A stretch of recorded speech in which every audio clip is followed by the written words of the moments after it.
And we are live. Hello. Hello. This is Matt Heuser.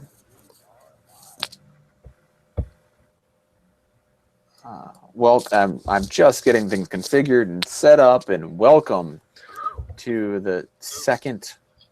One of our judges has his audio on, I think. To the second round of the North American World Cup. So one of our judges is broadcasting the YouTube from his computer. Okay, I think it stopped. We want to do, judges, is you can watch the YouTube because we need to, because we want to see the comments, but we've got to keep it muted, or at least in the earbuds. What? Oh, that's sweet. Yeah. So we're just setting up. I'm trying to get Justin Warman in here, who'll be here for a few minutes. We have Jason, our product owner, and Mike Nogans, but I'm trying to get Justin in here, and he's having a problem. So let's try this again.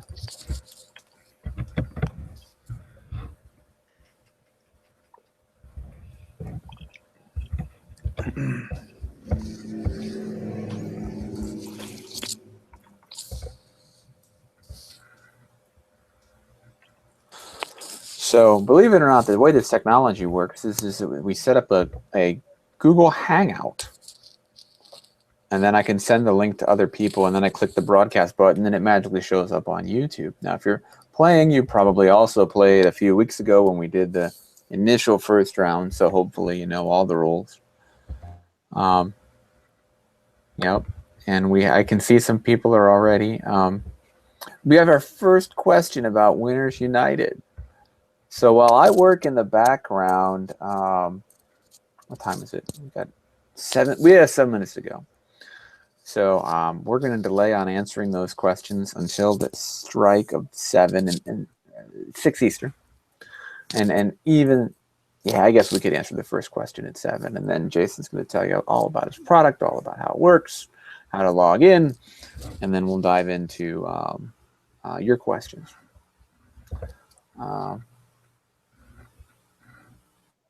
Yep. Hello, Diana, Melissa, Zally, and Chubb Testers.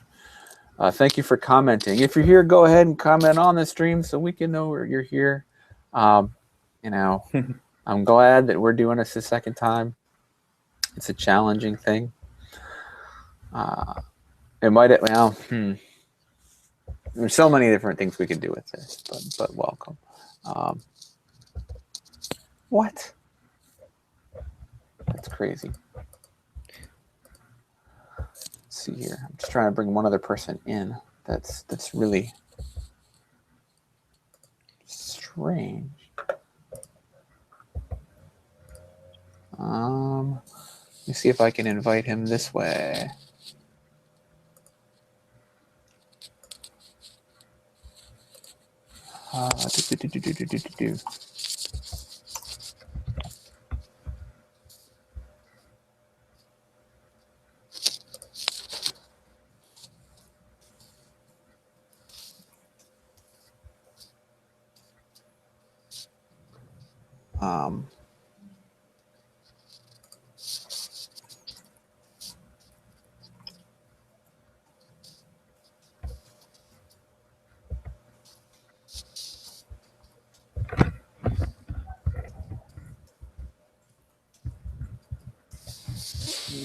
Okay.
All right. If you're here and you're competing, go ahead and leave a comment in the YouTubes on the live video stream. Hello, Eric. Hello, Claire. Hello, Doug and Jim. I certainly hope it will be fun. Hello, Amber, Curtis, and Robert. Brian, I got your email. Sorry about the lean testing login. You might want to log in the lean testing. We don't have the support tonight that we usually do. Simon was unavailable. But every team should at least have, you should have 4 logins. If you don't, one team emailed me and said that, hey, Justin, all right. One team emailed me and said, we got to have a replacement player. Just have them log in with the 4th person's login, or for that matter, use someone else's. It shouldn't be just don't step on each other. You're gonna have to figure that out. Thanks, Brian. All right. Now, Justin Mormons, have you ever judged the World Cup before, Justin? I have. It's been quite a while, though. Yeah. I think it's been at least 2 years since I've done this. So, were you with the NRG Global, or were you with the Agile Testing Days World Cup, or both? I think it was Agile Testing Days. Okay, cool. Yeah. We took a year off, so probably 2 years ago. It was the very first one, I believe. Yep. And okay, so it's 7 o'clock, or it's really close to 7. 2 minutes. We'll go ahead and start at exactly 7. How about that? Everyone should have an email with the YouTube video, and also a Google Drive link with a video that explains the software under test, directions to the software under test. You should have a lean testing login. When you log into lean testing, there should be a new project called Software Testing World Cup North America Take 2 and your team name. That'll be the project that you'll file bugs onto. Hello, David. My family, most of my family is in Salem, Oregon. The rest is in Redding, California. So I do get to Salem quite a bit. There's an interesting test community up in Portland. I've been through the Pacific Northwest Software Quality Conference up there. It was a blast. It's been a while, though. I should go again. 1 minute to go. One minute to go. Justin and I are both fans of a guy named, well, I'm a bigger fan, a guy named Grant Cardone. Oh, yeah. And he does these YouTube videos, he does these videos all the time, and periscopes, and so it'll start at 7, but he'll start broadcasting earlier, and he'll straighten his tie, and he's always got something to do. He's never not moving. He's never just sitting there looking at the screen going, You need some stuff on your desk there to adjust. Where's my hat? Where's my hat? I don't even have my hat. It's crazy. I don't know where. It's not even in my office anymore, and not the time for me to be looking at my hat. That's always fun. That's upstairs on my dresser, I think. So now it's 7 o'clock, and we can get started. Cool. Our product owner of the day is Jason Wiles, all the way from Australia. Hello. What time is it? What time is it? Are you in Melbourne or Sydney? Melbourne, Australia. It's 9 o'clock in the morning. All right, so that's actually like decent time for you, and you're going to be Yep, and hopefully this will have value for you. Well, our product owners typically want to come back. They find real bugs in the system. They have ideas for new features. They get real test reports that they use to. So, ironically, our product owner from last time found out that his software does not scale, and he found out very quickly. He found out so quickly that we bagged the competition. Although we did have a winner, which we've announced. Let me find that. But we'll talk about. So how long did it take for the system to fall over last time? Like a minute. Oh, really? It was bad. It was really bad. How many testers were on it? We had 120 players, I think, but they had tablets, because we had 300 simultaneous connections. So it must have been tablets and phones and laptops, right? Sure. So, and it fell over. The other thing, maybe someone was perf testing it, and if they were, I found a problem, even though we told them not to. We told them not to, but yeah, it was fast. It's hard to tell testers sluggy. what not to do. Yeah, please don't perf test this software tonight either. It will be. You could security test it, I guess, but don't try to crash it. We should. It's time. It's time. Jason, tell us about the software under test. Yeah, sure. Well, what would you like to know first up? You got. What's the name of the website? Okay, so it's called Winners United. It's a social sports betting software, and it's if you're familiar with Betfair, so it's a bet exchange. So players come on. I want to back a certain team. I put money on that team and play against another bettor. So him and I are now in competition, and we trade each other chips, not real money. Okay. So what's the path here? Assuming you're a new user, were people emailed an account? Do they already have an account? Do they have to create an account? What's the process? Okay. Yep. Sure. So log on to Winners United. Go on to sign up a new account. You'll be emailed an email verification. Log in and go to campaigns. That we've set up a campaign specifically for you guys, the software championship. And start playing, start betting. Select your team, select your bets. All the odds are there. Yeah, that's what we do. So how do we want to do a whole transaction end to end where they do a bet and then they wait for the game to end and then they see if they got it right and they got the right dollar amount back? Correct, yes. So we'll look at testing every function. That is sign up, that is making the bets. So that is back and lay. The difference between back and lay is one, I want to back this thing to win. Lay is saying I'm backing it to lose. Okay? When one person backs, another person lays, you're now in competition. And when it results, one takes the chips from the other. Does that make sense? Mm-hmm, mm-hmm. But this process I'd love to have tested. I'd love to make sure that the numbers and the balance works out right. We'd also like to test sort of user experience, so how easy it is to understand, how intuitive it is. Yeah. Oh wait, I got the URL wrong, I think. I'll do. Let's see here. I'll post it here. The winner is, or the URL is winnersunited.com.au. Is that correct? No, it's no. It's -beta.com, right? Correct. Yeah. So the URL in the and in the archive one URL. See if I can. Yep.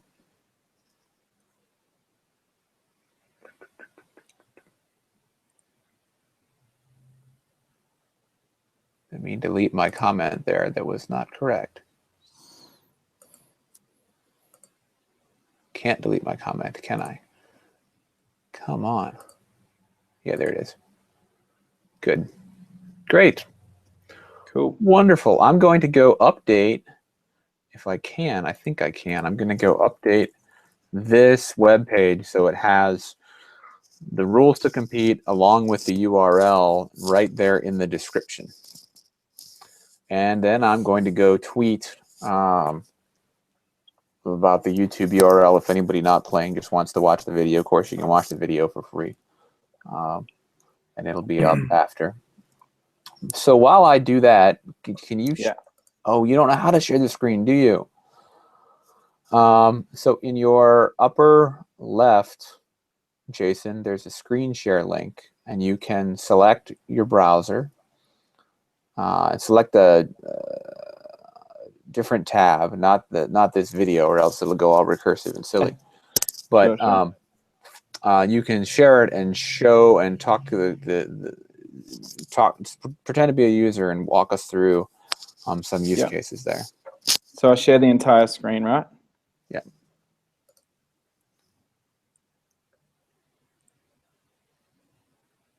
There we go. Okay. So we'll log out first. Go from the start. All right, guys. So you've come onto Winners United beta here, and we're gonna log in. So we've logged in here. If you're a new user, you click play now and sign up as a new user. Your name, username, email address, password. There's no free promo code, obviously, for this test. You're all good. Accept the terms and conditions, and away you go. Okay. For now, I'm going to log in. I've already logged in.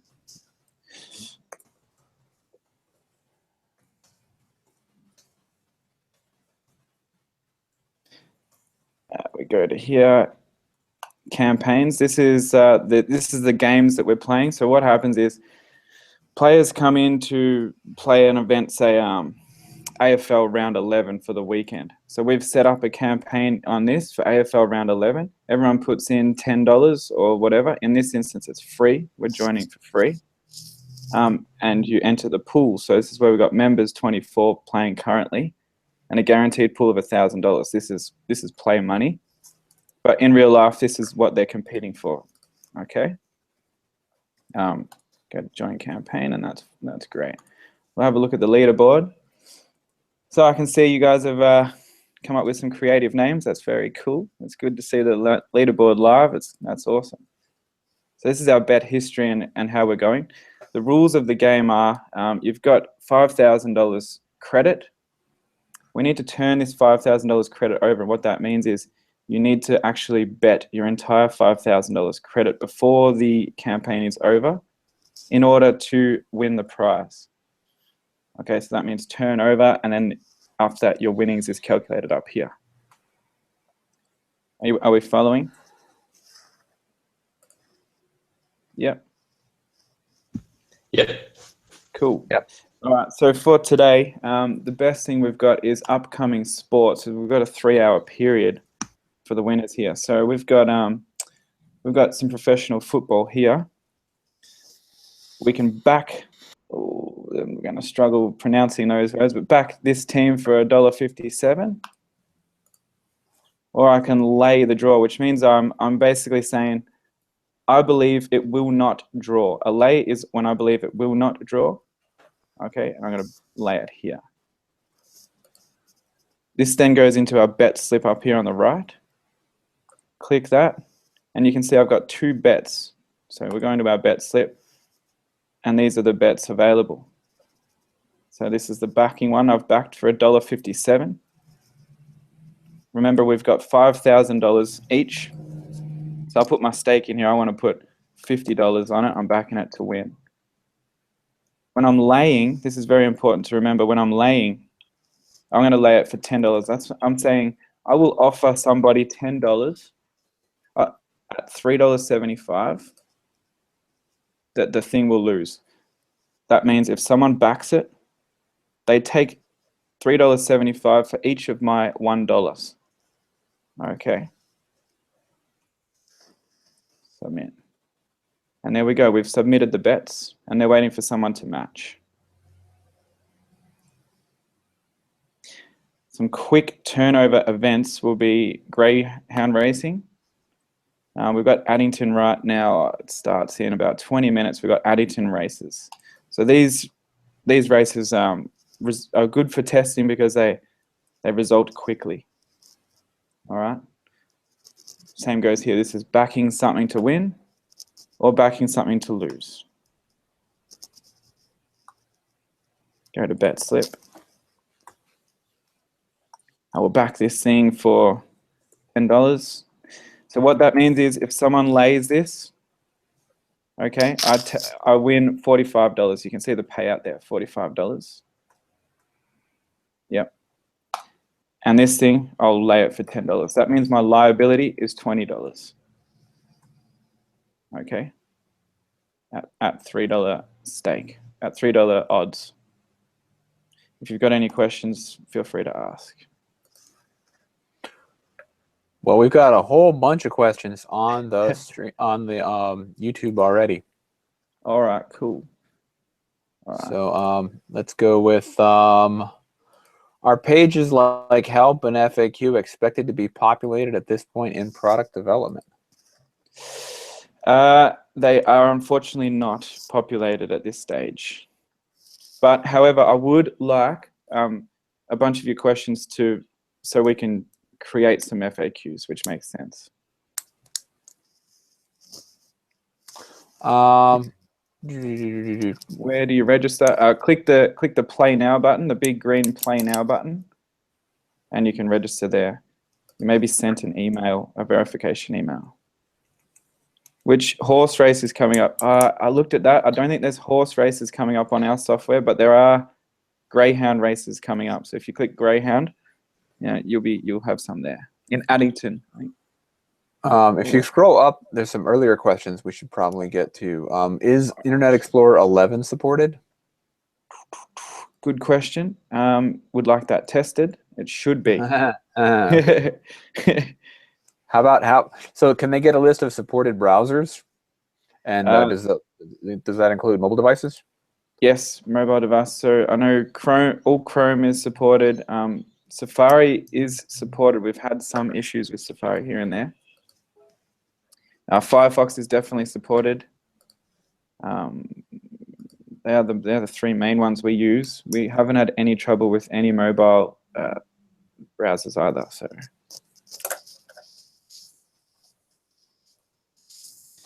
So we can go back down for questions. Are there any areas of concern you suggest that the testers test? Are there any known issues? Sometimes we have issues with the balance not balancing out. So I would like you to make sure that the currencies work out. So if you win a bet at $10 on odds of $2, then you should expect $20 back. Okay, this is the sort of thing I would like tested. Are you having rounding issues? Routing issues. Rounding. So Rounding. you're dealing in pennies, and if your Correct, yes. if your programmers used doubles or floats to store it, and you have large multiples, you get strange errors with pennies if you actually store it as decimal as floating point numbers. So right. like the classic way to do that is to store it as an integer and then just like move things over 2 spaces and insert the period in the formatting. So have you experienced any rounding issues or mathy issues that you're aware of? Maths issues, yes. Yeah. Definitely. All right. I would be surprised if it's anything but your programmers use doubles and floats when they should be using integers. Okay. Are there any? Yeah. There's so many cool questions here. What about Edge? You want to support the Edge browsers? Yep. Let's support Edge. I mean. Yeah. What are your priorities for knowing about the quality of your site? What other priorities for knowing about the user experience, really? Like, how easy is it to understand? How easy is it to use? And excitement. I mean, this, especially with the greyhound racing, it's quick. It should be like some very hot competition, you know? As your balance is going down, you're sort of on the edge of your seat going, will this player take all my money or will I take my money, you know?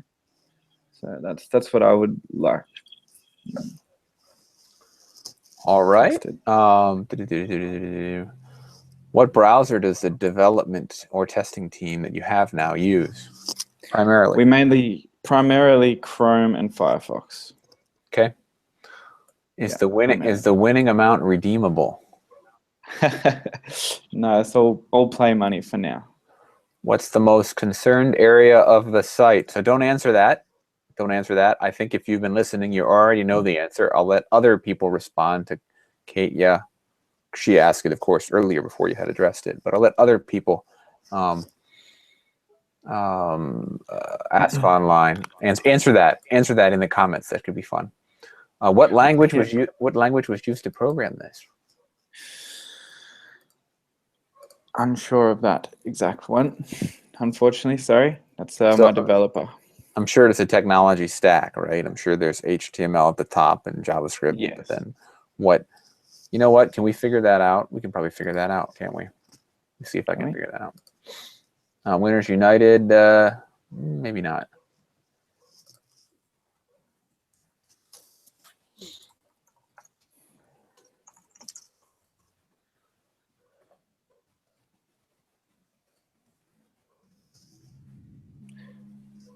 I'm gonna see.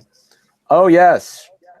Well, it runs on internet IIS, Internet Information Server. Okay. Microsoft IIS. 10. Unfortunately, it's my time to depart, but happy World Cupping. Thanks for playing for 5 or 10 minutes, Justin. Yeah. See ya. Uses SSL, and it looks like it's programmed in ASP.NET. How did I figure that out? With jQuery and Angular on the front end. How did I figure that out? Does anybody know? I used a site called builtwith.com. Okay. Yeah. By the way, if you're a security guy, builtwith.com is a good friend if you're doing security testing, because you can then learn the tech stack and then you search for what are the bugs in IIS 10, what are the bugs in Angular, what are the bugs in, find stuff out. But go ahead. So I've seen how are the odds brought up. We've got an affiliate with a bookmaker. He decides the odds, so they are actual market odds for the sports. Yeah.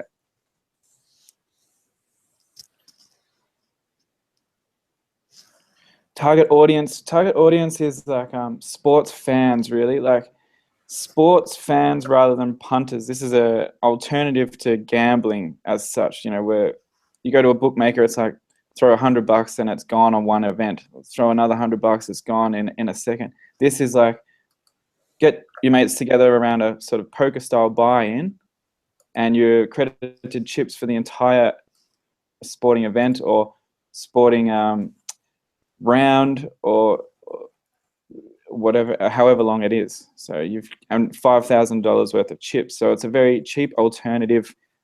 The money's still there to make it real, but it's not really gambling. So that's our target market, sort of like 18-year-olds to 40-year-old male sports enthusiasts. What's a punter? Oh, sorry, a punter. A punter is a gambler. Really? A sports bettor, yeah. You know, in the UK, that's a different kind of insult. What is it? It's more like a extreme loser. Oh, well, I don't know if I even want to say on the broadcast how much of a loser. But it's someone with very little social connections, so bad that they might pay someone to be their friend. Yeah. Okay. Well, yes, Libby, it is live betting. I just saw that. So it is live. So you bet, and then it happens, and then you get feedback. And Jason might be able to tell you how fast the feedback comes in. But I'll let you go ahead and keep answering, Jason. Yep. Yeah. So a punter in Australia is just a sports bettor, a gambler. With the live betting question, sometimes that might be what we call live betting is like in-play betting. So that's whilst the game is playing, whilst the sporting event is playing, you can still bet. On our system, unfortunately, it's not. So you need to make your bets before the game begins. This is why I'm suggesting the greyhounds, because they're quick. So you can make your bets before the race is done in a couple of minutes, and it results, and you're on to the next one. Okay. What payment types, credit cards, currencies? Currently, we're in beta. We haven't actually accepted any real money. We've got Sandbox there for PayPal, so they'll be taking PayPal in Australian dollars.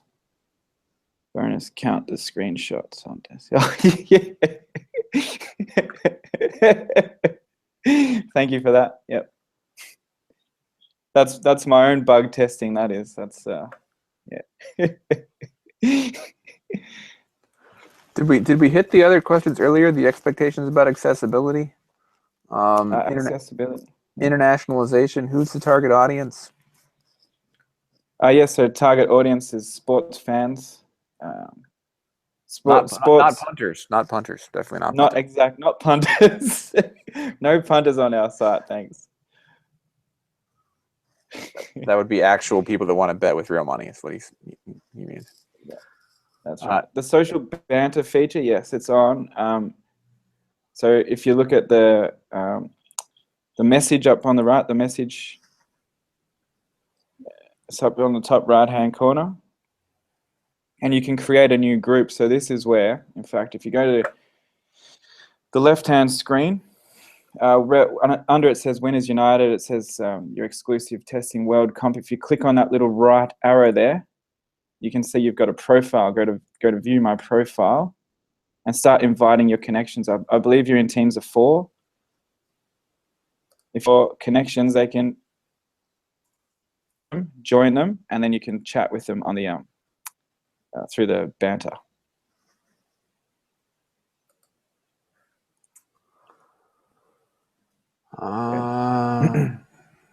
Currently intended to be open to the Australian market or worldwide. Australian, looking worldwide. Is there any reason someone from North America couldn't log in and play and be competitive? It's just that the games, the competitions, are the stuff you're pulling are all Australia based, right? No, we're pulling sports from all around the world, and there's no reason why anyone around the world can't join and play. It's purely licensing would be our restrictions. That's it. What do you mean by licensing? Well, some countries look at it as gambling because you pay to play. Yeah. Okay. Yeah.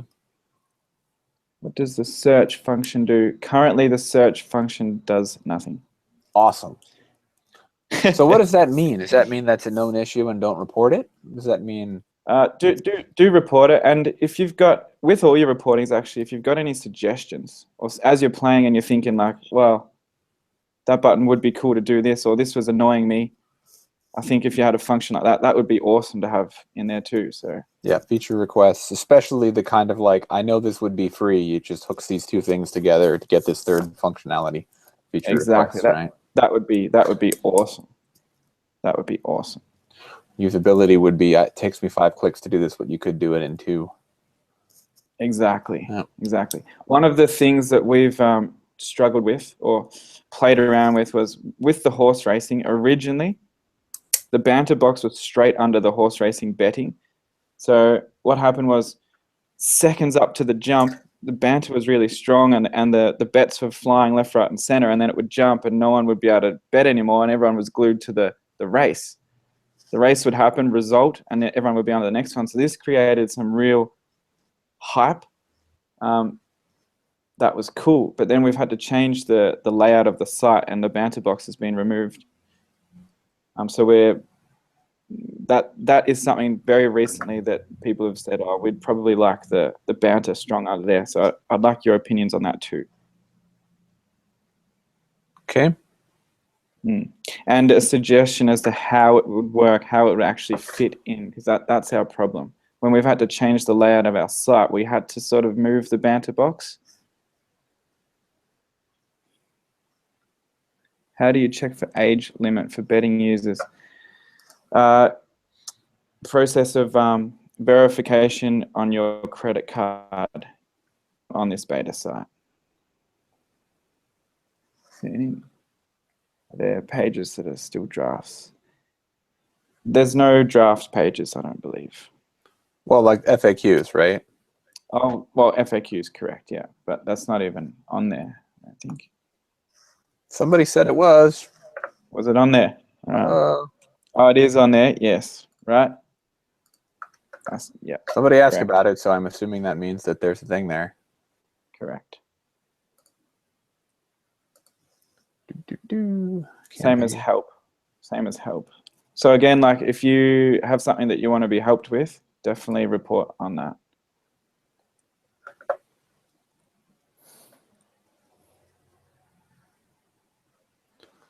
All right. FAQ. FAQ is blank. Help is blank. Contact us. It's a form, man. How do I want a phone number, man. I want an email address. Yeah. All right. Is the social media, Twitter or Facebook, in scope? We do have a Facebook page, winnersunited.com.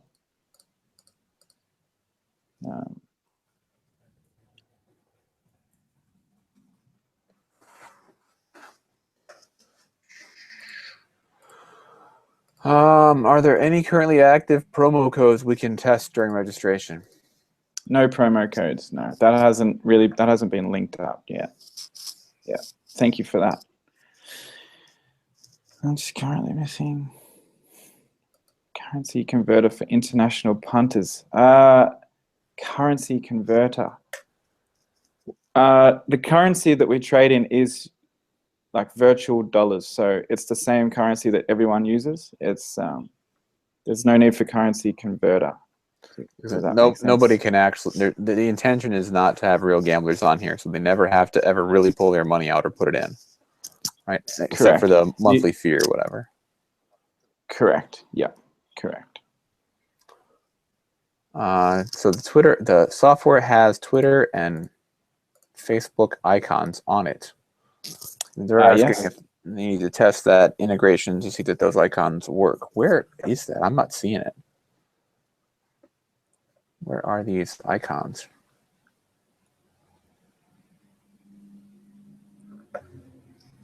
Maybe it's the unlogged in page. I'm not seeing.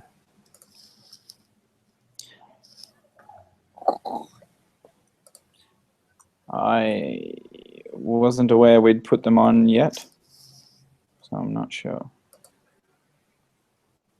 But yeah, if you find a link to a social media thing and you click it, and it goes somewhere weird or buggy or it's a problem, they want to know. Definitely, yes. There is one thing we've got running at the moment. When you go into your bet history, this is where the leaderboard is. At the moment, you got to select the campaign. We're running the STWC Exclusive Testing World Cup. So this is the one that we're interested in. Sometimes it goes back to an old campaign. That is a bug. It's a known bug. You can report it or not, but that's the known bug. I would also like to test this too, because this comes to me and our development team. So write your email there and the question you have or the bug, and then hit contact us. It'll send it to us. The registration doesn't seem to have profile information. Does the 18 to 40-year-old limit implemented, or is it a general requirement for future implementation? It's not actually a requirement. It's just our target market. So right. In the future, requirement would be likely that you have to be over 18, in which case we will verify their credit card. Okay. Are there any? Someone's gone huge on Sydney versus Bulldogs. Going for the doggies. Good. That's exciting. Any NFL grand final here tomorrow, and I'm actually going for that team, so that's cool. Cool. Are there any metrics surrounding the usage of various features or popularity of the sports from earlier beta testing? Could you please repeat that? Sorry? Could you please repeat that? Are there any metrics surrounding the usage of various features or popularity of the sports from earlier beta testing? In other words, do you have a log or a database somewhere where you know certain features are being used frequently, or certain bets are being, like, everybody is crazy about football, by which I mean British football, American soccer, and we know that some sports are more popular than others? Right. Currently, no, but that is a that is a very good idea to track going. Yeah. This episode is brought to you by Safe Credit Solutions at Safe.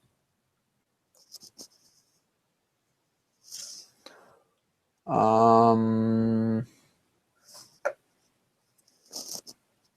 can use that.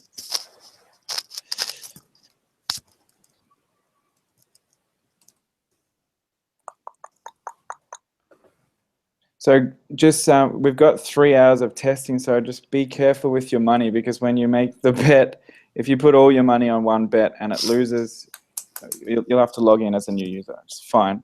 But if you lose all your money, you're out of the game. How is the total stake calculated? Total stake is your total stake, so that's your decision. Well, that would be all of your initial money plus all of your winnings minus all of your losings. Right? That's how you Correct. get total stake. Well, that's your bank, yes. So when you're putting a bet on, that's your stake. And your stake is whatever you decide to populate it from. So if I want to bet $10, that $10 is your total stake for that. Does that make sense? Oh, okay. I had it wrong. It's the amount that you're betting. Okay. That's right. Yeah, it's the amount that you're betting. I'm really a blackjack guy. Sorry. That's okay.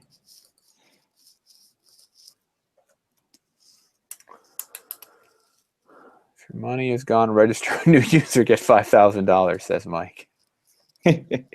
We did have a bug where if you put in your total stake a minus before your stake, so if I went minus $100, made the bet, it would actually credit $100 to your account. So that something like that is definitely a bug which we need to, fix. Melissa asks, what if I put the same bet Twice? Okay, yep. If you've got it at the same odds, then it cancels each other out. So if you back something for $2, lay it for $2, it results your money just stays the same. So it should be smart enough to figure that out. So it should be smart enough to figure that out. Should people be? Are you asking? Should the software be smart enough to figure that out? You put the same amount on lay and back. Then it says, oh, these cancel each other out. And when the actual event happens afterwards, your money is back where you started. Yes, yeah, definitely. Do the odds shift over time? The odds do shift, and so this actually becomes a strategy, because if the odds shift, then there's room there to profit. So you could win no matter what the outcome. Exactly. So that is, Exactly. you could sit there, and you could put your money down on X, and then you could wait for not X to come up slightly different, and you put all your money on half the money again on not X. Either way, you win more than you initially bet, if you can come up with that. And there are different formulas where if one is 3-1 and the other one is 2-4 or whatever, like you might put different dollar amounts down. There's math involved. But, exactly. I know people that have done that. Yeah. And there's a technique called arbitrage. Well, it's not really arbitrage, but it's similar, where you actually have I know some actual punters who wrote some software, and they knew the dollar amount of the different betting sites, but this one is delayed 15 minutes. So they know the change before it's going to happen. So the software can go figure out, oh, the odds have changed. Quick, bet them here, bet here, and then bet there, which they already did as soon as they saw it. And between the two, like this one is the old rating, this one is the new rating. They were actually able to make like 1% per transaction guaranteed, and then you just have to do a whole bunch of transactions, and it's crazy. Yeah. The legality of that is very questionable. It was a long time ago. I believe the statute of limitations has passed. I was not involved. A lot of work and risk, even though they're saying the website is not loading quickly. Okay, site is not responsive. Right, okay. Oh, come on now. Come on.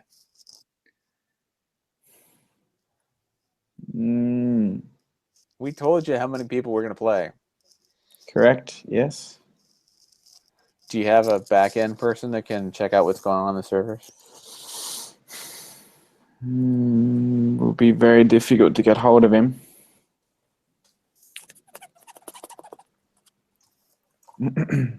This is bad. This is very bad. No one's load testing.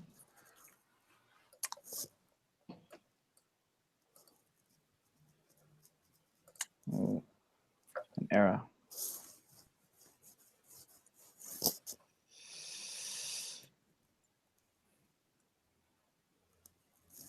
Oh, it just came up. It just came up for me. Yeah, it's come up for me too. So it's slow, but not dead. I wonder what's going on. So we'll just keep playing it slow, Yeah. unless you have a better idea. Let me see what I can do. We should also come up with a time limit. If page limits exceed 2 minutes or something, we'll just bag it. Then that would be turn in the information that you have. But it is very strange because it was reasonably fast. I wonder if it's a back-end calculations. It's not talking about screen loads. Now your server has got to be like looking at the results of the various games and updating the user accounts. And if that's actually taking a lot more CPU or something. Oh no, Claire got a 500 error. That's not good. Let me have a look. Okay, if you try it at the same time in multiple browsers, you'll be creating multiple connections, and that's probably not gonna help.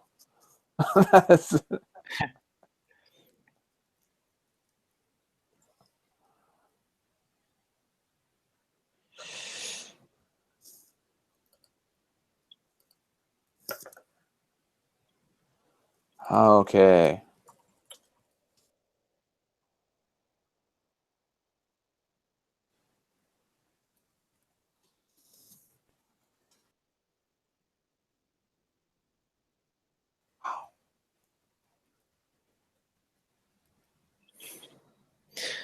All right, let's see what we can do. Yeah, this is unfortunate. Sorry, guys.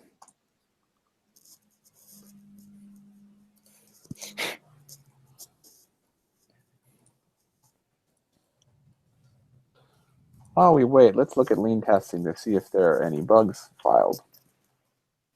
Cool.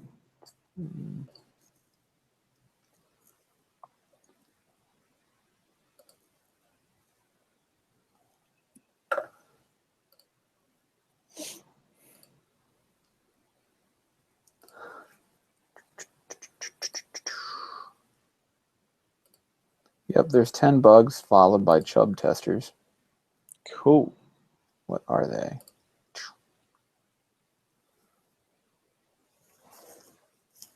Okay, unfortunately, I can't say them.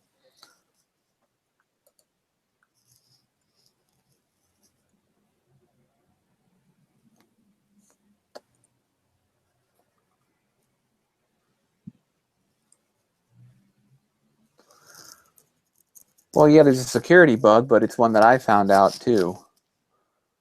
And what was that? Well, I mean, I can say it because there's a web page they could figure out what the name of the server is, what version of MVC and ASP that you're running. So basically, when they ask, remember I asked what programming languages the thing was running on, and then I figured it out. Somebody filed that, yeah, you can figure out the programming language that it runs on. Basically, yes. I think that anybody can figure out the programming languages that most sites run on. I don't know that that's really a big security hole. I would have been very surprised when I tried to figure it out if I got a response like, this is locked down, I'm not going to tell you. Yeah. So I don't know that that's really a serious security hole. Okay.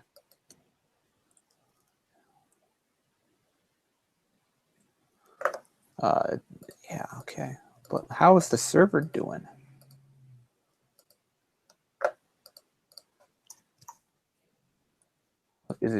is it hosed up? Our server. Yeah, I'm trying to refresh my page, and I should have to stop. I should run a stopwatch before I did that. Shoot, stopwatch. We're Probably running for now. rebooting the server. Is that what you're doing now? That's what You're we're doing now now. rebooting. Right? Correct. All right.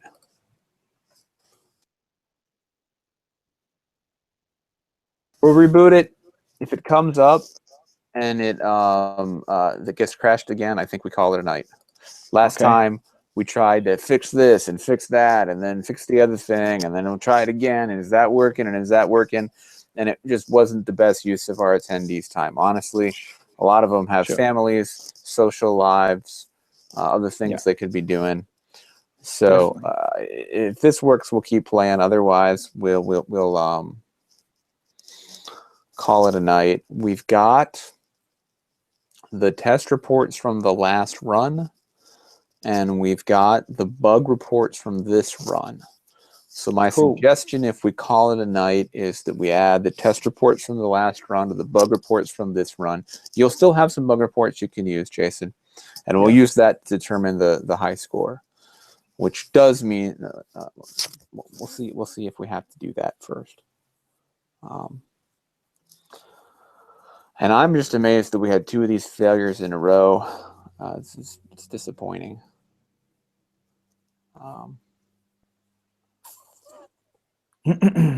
We'll find out very shortly. Do you have tools in place to find out if somebody did load testing? Are you asking me that? Yes. Can you please ask that again? I said, do you have any tools in place to find out if there was like a load testing or DDoS or something? I'll find out about that. Do we know if there was load testing done? Let's have a look.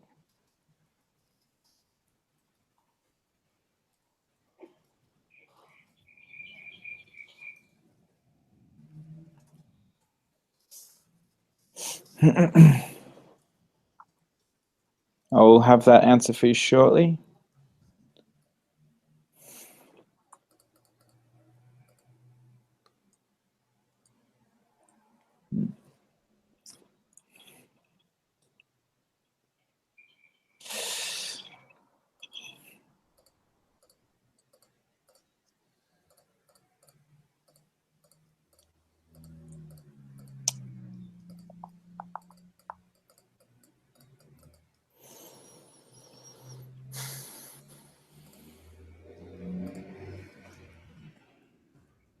So Darren Rich is saying he can generate load just by clicking on the bet buttons quickly.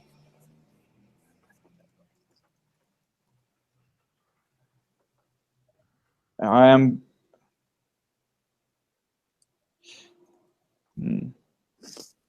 I've got a message saying it seems like it was a big load.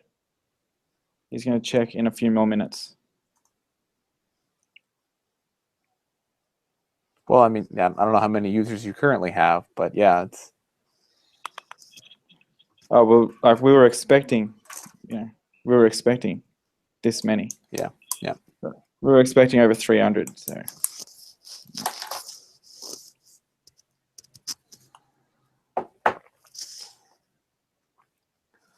Man. Well, somebody's going to go to Germany.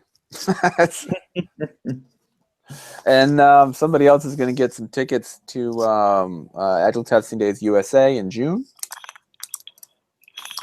The CFP is still up for Agile Testing Days USA, so if you want a guaranteed slot to go to Agile Testing Days, put a talk in. We'll cover your cover the conference and give you $750 towards your travel. In the US, if you're super cheap with the airfare and you're willing to stay at Airbnb or something, you probably get to the whole conference for that. Yeah. Awesome.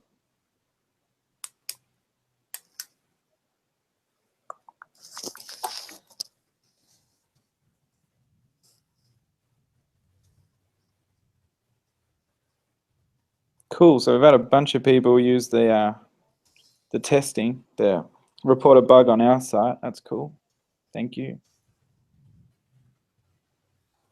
Oh, I see. Eric's got a. I did announce that the test reports wouldn't count. I'll think on it.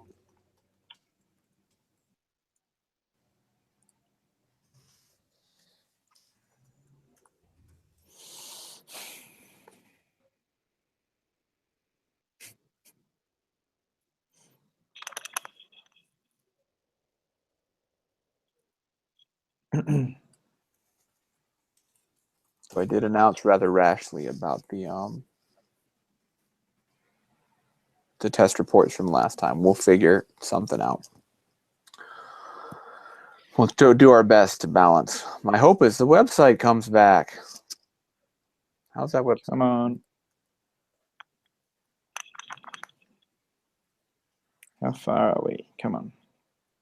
Website's. I'm seeing an error occurred. Try again later, but I just got in. You just got in? Yeah. Oh, yep, same.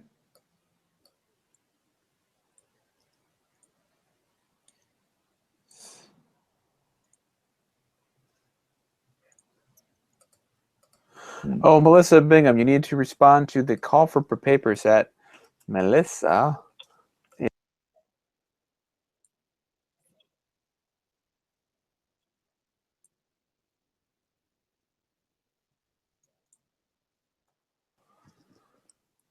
You have to give a 1-hour talk for the conference. And if you do, you will get a travel allowance plus conference registration. Man. Okay, any second now should be right. We're back on. All right. So can I suggest? I'm finding out about load. Yeah. We'll know about load in a few minutes. It's up. Cool. Website is up. Please don't use every single device in your arsenal. Just one per user. It's terrible. You can't tell testers that. They're not going to listen to me, but I don't want the website to go down. So testers are often good at something called quick attacks, where you try to overwhelm the site with invalid data, among other techniques. I'm really curious if just clicking bet too many times in a row generates a ton of load. I can't imagine that it does. I would think that would be more like an API call that would pass a small bit of data, not like a web page load that would pass a ton. Try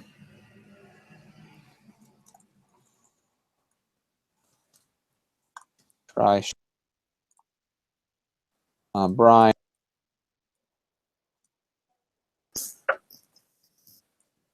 Sorry, I missed you there. I'm just responding to the comments. Cool. Someone asked a question about test reports. Someone else said that they're getting a red, ugly error. I'm not seeing that anymore when I click Shift Refresh. Just a reminder, for the quick turnover, so for your bets to result, go into the Greyhound races, Addington, and start betting on those because they're quick turnover. The other sporting matches, like the Australian rules one, that actually starts tomorrow. So you won't get a result in the next 3 hours.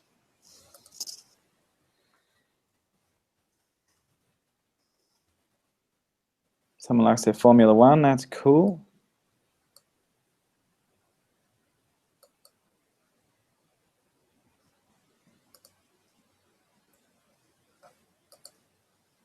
Do we have any testers from Australia here? Should be all North America. North America. This is the North America round. There might be some Australians living in North America. I know David Green lives here.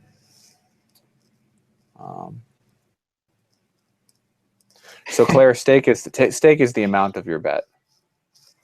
Correct. Yeah.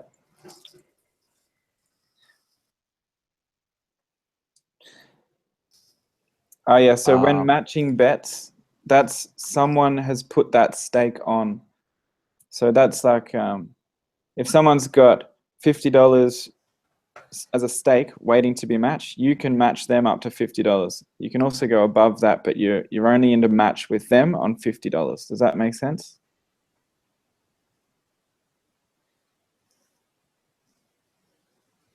Looks like it's back. Cool. So are we Awesome. watching? Are you watching the traffic in real time?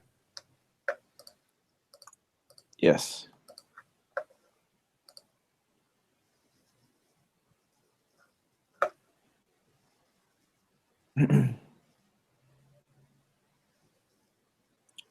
The developer is watching that.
So we've got 272 connections at the moment.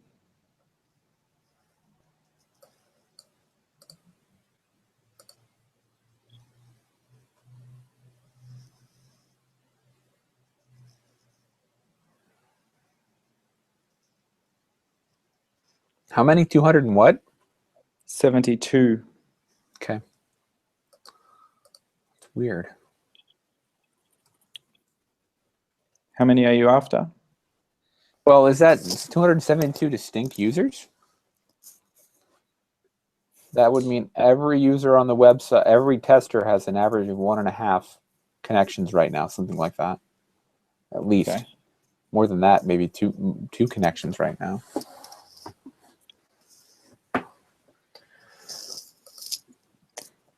So yeah. Accessibility. Are you concerned about accessibility as a product owner? In terms of what? So accessibility is the ability of people with, say they're blind, to use a website. If your website uses images and you click on the image to scroll in, that image needs to have an alt tag or some other way for a blind person to read it. Screen reader, screen assistance technologies, to make sure that it's compatible with screen assistance technologies. Not super concerned about that. However, I am concerned about usability, like how easy it is. It needs to be super, super simple.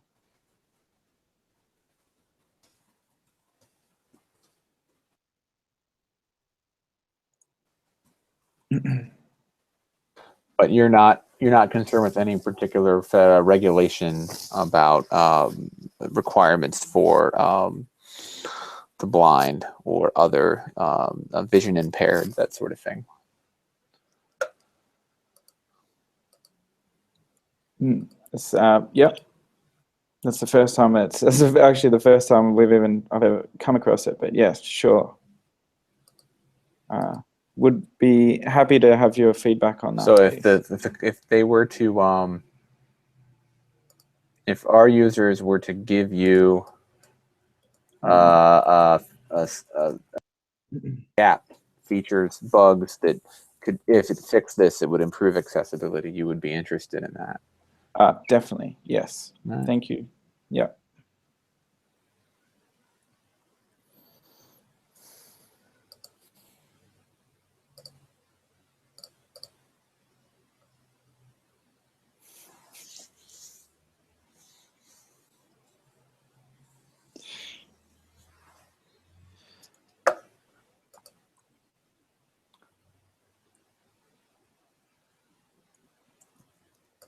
Wait, what is going on in the comments? I don't understand what's happening in the comments.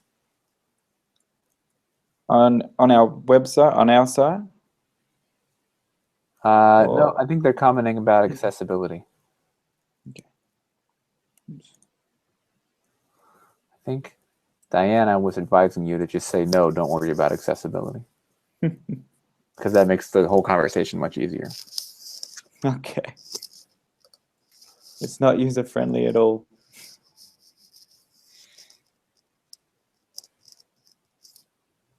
Well, it's more like, well, there's a video that explains it, right? Because honestly, people that are going to the site should have some idea of why they're there. I'm interested in social betting, and here's a link to social betting. But not being a social betting person, when I went there, my reaction to the website was, huh? What? Huh? What? Huh? Right, And okay. I imagine that our testers are having the same, because it's not like they were on a project and they went to meetings and then kickoff. They talked about requirements and they had questions. They just said, here, test this. And it requires a fair amount of subject matter expertise. So it's challenging. Right.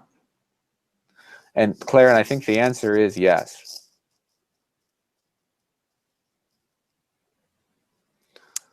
Specifically a gap analysis and how to fix it. Yeah.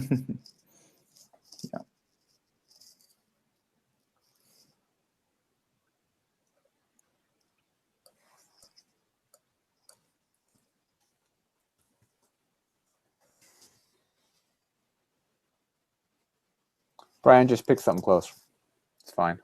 Or leave it blank. Put it in the description.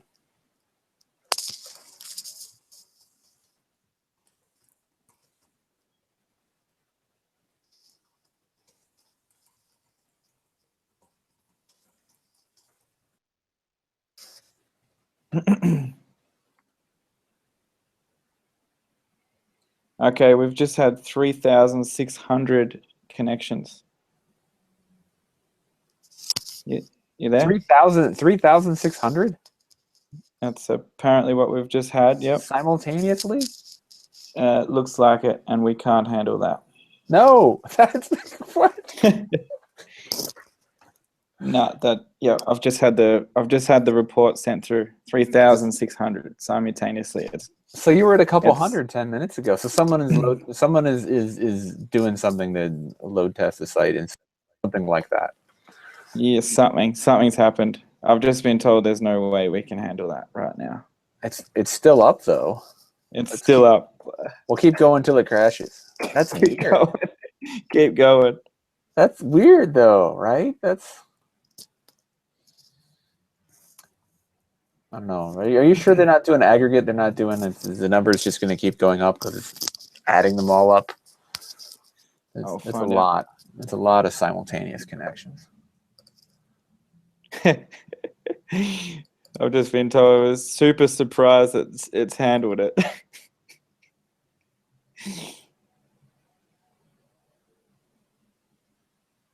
Okay. Aggregated.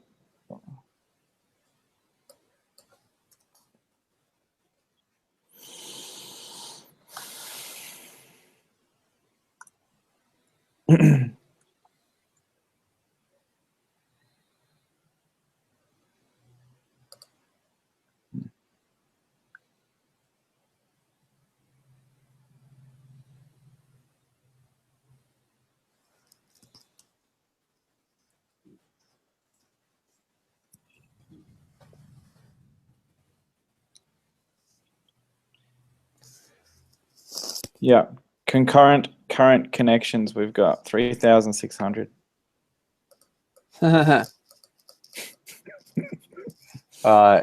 Nikita, I haven't won any money yet. It's not a bug. You may not be familiar enough with the Belarusian Premier League.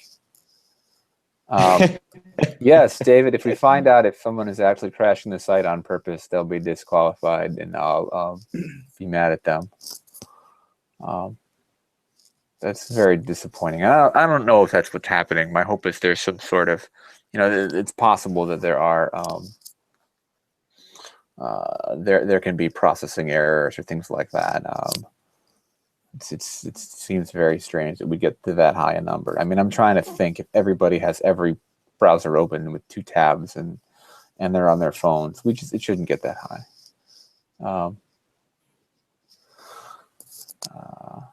So Brian Manley wants to know if the number of requests has gone back down. They're ramping up again. What? Yep.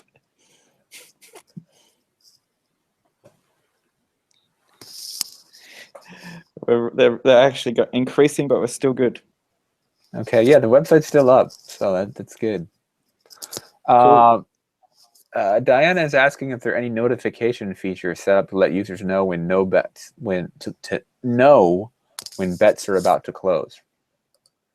Not currently. That's a good user experience suggestion. So stuff like that, I would love to hear. Thanks for that.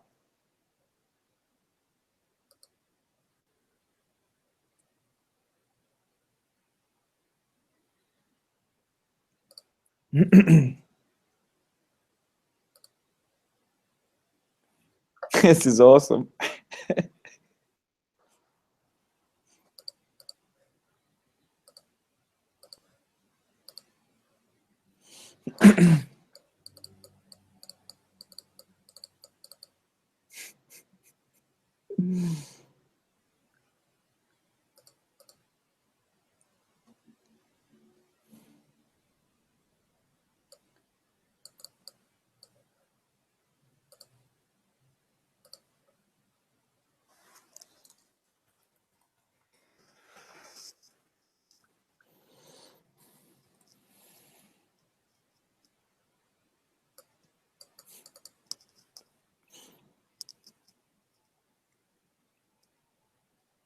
I'm sorry, Brian, what do you mean it's not that page we found?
Constantly making requests.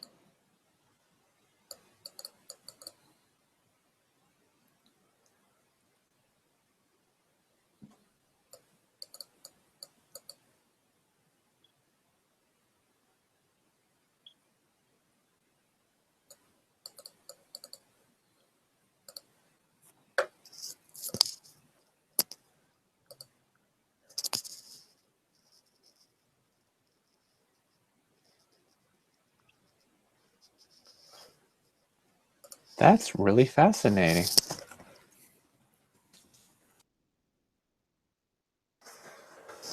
Yeah, I wonder what that page is. Email notification features must be turned off.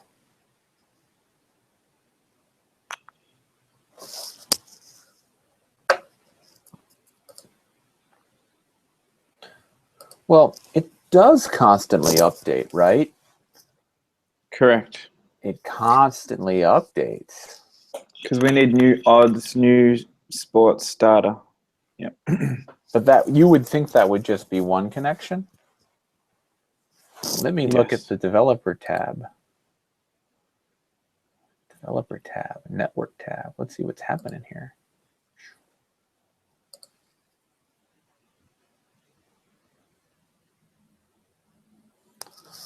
So it is reloading 61 byte module about every couple seconds. Let's look at the leaderboard. Why is it asking me to log in again? I'm trying to look at the leaderboard. Should do.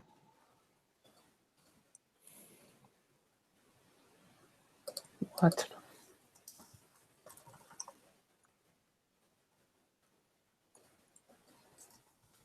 Is your username and email address usually the same thing? It should be, but we have actually had problems with that. So if you find a bug with that, that's good. I find it works better with your email address. Oh, there it is. Okay, it's in. And so the leaderboard, let's see how fast it refreshes.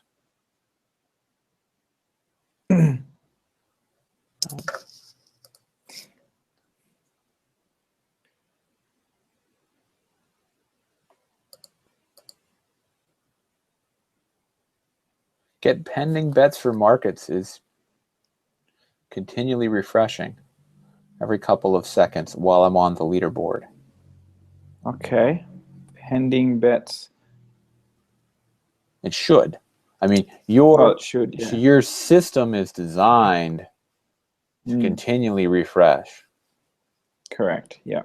So I wonder if you make your own beta 2 site that you don't tell anybody about, you go on it as one user, how many simultaneous connections you're going to see.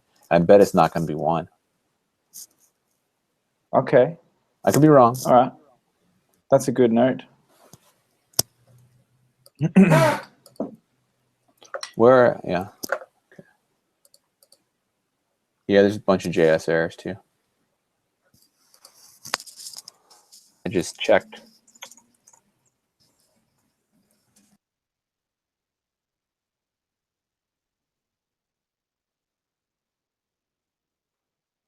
Errors. So if you have your developer look at, so you've got a, well, most of these are that you're serving a HTTP image over HTTPS. And then, what is that? Angular errors? There's a ton of errors in here. So if you're seeing those errors and you want to take the time to log them so that Jason's developer can fix them, I think that might be a good use of your time. Perfect. That would be unbelievable. Thank you very much. Well, the JavaScript errors are a little interesting because I don't think they're impacting functionality. They could be impacting weird networky stuff. That's more likely.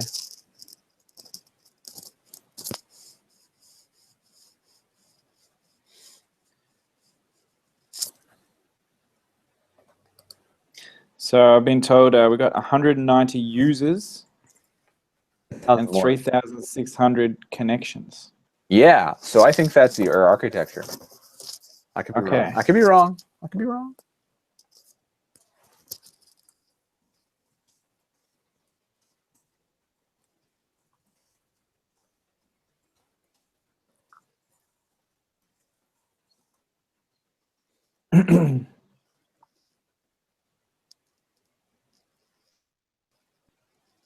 Yeah, Brian, I think it's it's refreshing all the time, and there's a bunch of JavaScript errors.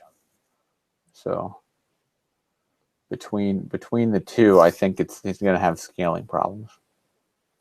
Is my guess, which we found, and at least it didn't crash in 5 minutes. I mean, it's a better use of our time than the previous one, right? I wonder if we could turn this competition into realistic scaled testing as a service, right? There you go. pay you guys. Instead of paying to play, you could get paid to play. It'd be like a penny. Okay. Now, so someone is saying this that now Gungeon has had more problems than players.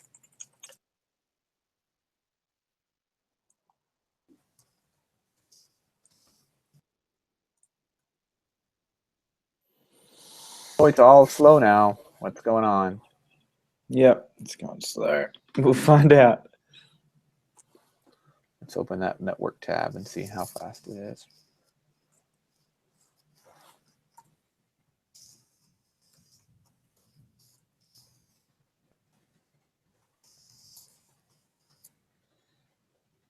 View, developer, tools, network. Error.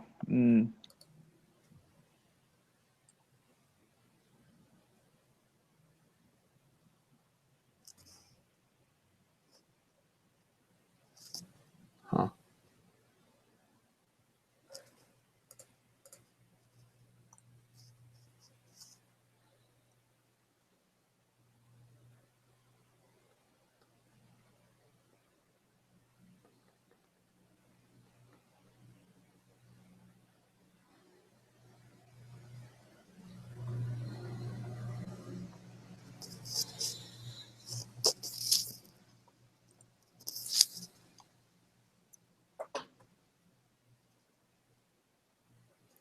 So I'm looking at a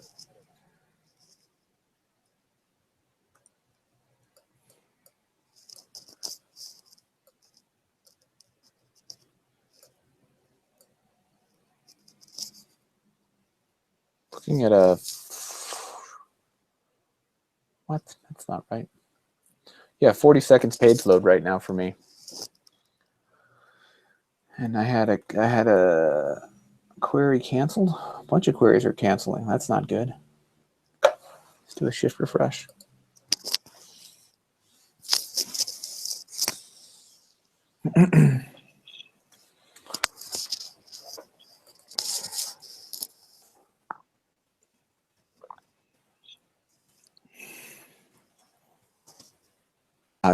So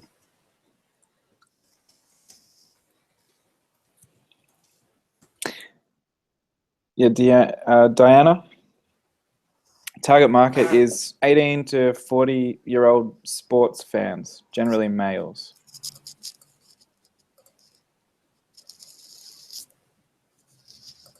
I've just been told. We had another 1,000 connections loaded. just boom, it bumped up by 1,000. Yeah. I'm seeing a 24-second wait time, but the server's still up.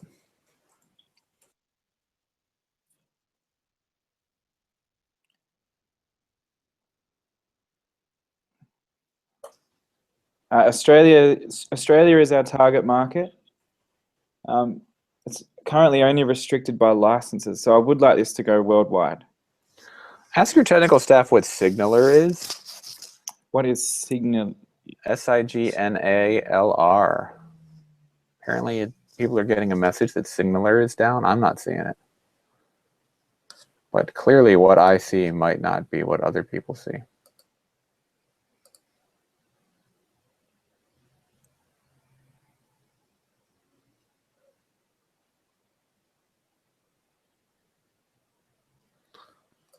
Red messages are saying an error occurred, but then disappear. That's weird. Try to reload home.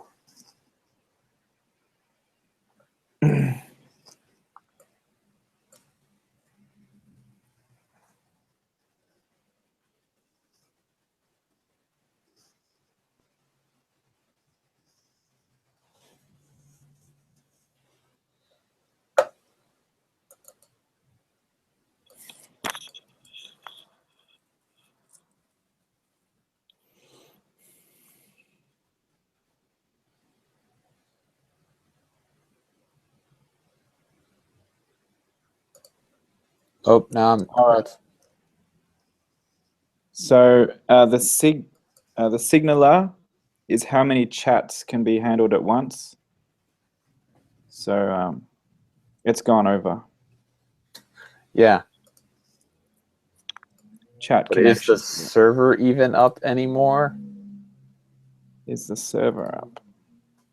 Like, is IIS up? Is IIS responding to requests?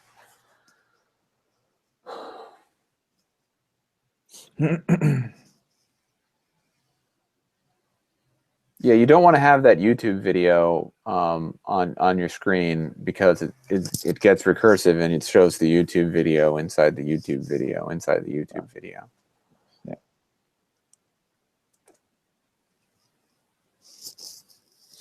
Oh, okay. So now IIS. I think IIS is down the home page. Okay. It looks like we've got too many connections. All right. Unfortunate. Okay, that's amazing. So I think you want to do a little bit of research on scalability to see 1, 2, 3, 4, 5 users on a dedicated. I don't know. Do you actually have a physical box or are you in the cloud? Physical box, I believe. Yeah. So get a physical box and run 5 users and see what happens to the network stats, Okay. and try to figure out why we're seeing so many connections. Yeah. And I think we might have some testers here that were intrigued and might want to help you track that down. You could probably help to find some. I'm guessing you could find a volunteer. On the other hand, they might really be sick of this. So, and I'm not like this is the same thing that happened last time. At least we got further this time. And there are tricks that I could do, guys. I could have us test Amazon.com. I could have us test Zappos. I can try to find one of those companies to be willing to stick their necks out and provide a product owner, which has happened once in the history of this competition. But every large company, the lawyers get scared and they don't do it. So we try to find real product owners when we have problems like this. Yep, 503 error. Well, I apologize for that, but yeah. So the question, I think the question for the teams, and as a judge, I probably need to be decisive and just make a decision is if we're not going to reboot it, Sigler's back. Really? It's back? Back. Did you reboot it? Potentially. I'm not sure if he's done that. I would say so. He's watching it, so probably. Yeah. All right. So it's gonna be hard because I get an error. Is that the performance or is that the site not working? I think this is stable enough that we can actually test it, unlike the previous one, which really just wasn't. So it's I've got it responding real quick for me now. Yep, we're 1 hour and 20 minutes in the competition, so let's stick it out. Chub testers say they found a link that when we sit on it, it correlates with the site going down. That's crazy. They need some private way of telling us. Tell me on Skype.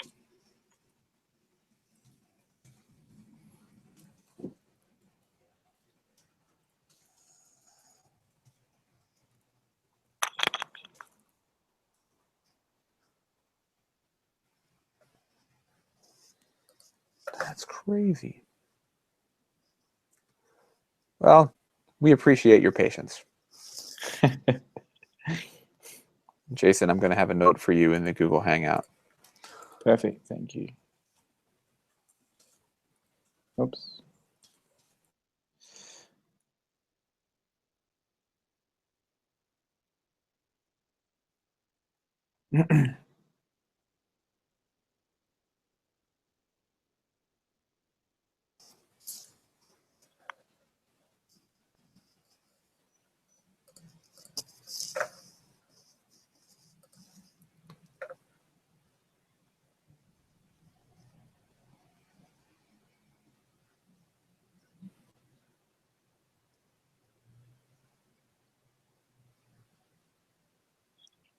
Just trying to track this email from Libby. Should make a demo site. Yeah. So Libby, we've done that before. We have actually come up with fake software with known errors. It is a lot of work. Actually, it wasn't fake software with known errors. It was very early release software. And people catch on to that very quickly. We have had demo software with known errors that known errors that we've tried to use. Software that other test trainers have used with known errors, and it's very, very hard to come up with 3 hours of actual software testing work to do on a demo fakey site. They're usually more like 5, 10, 20, 30-minute exercises. Also, you can sniff it out. It's just not nearly as much fun when you're not testing real software. That's just something we've learned over and over and over again. Even for one of the competitions, we used software that was super early beta, like some features weren't done, and it was small enough that people complained, "Oh, this is just fake. You just demoed this up." Da, da, da, da. No, it was real. So we tried it, open to talking about it, but and the idea was having a known defects, and then we could assign point values to defects, and then it's easier to score. It's completely fair and transparent. They do that for some security testing stuff. I just don't think it's a good idea, but I'm open to talking about it.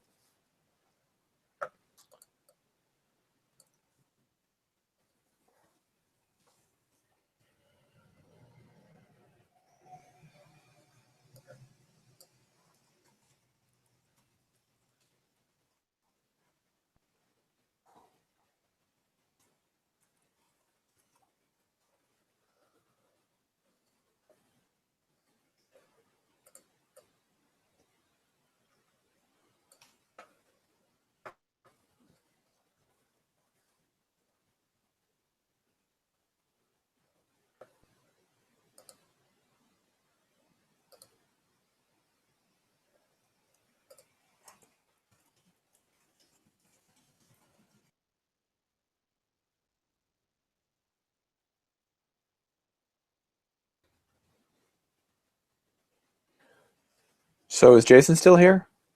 Yep, I'm still here.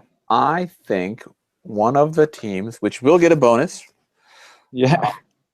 may have found a page that makes the network tab flip out. Okay.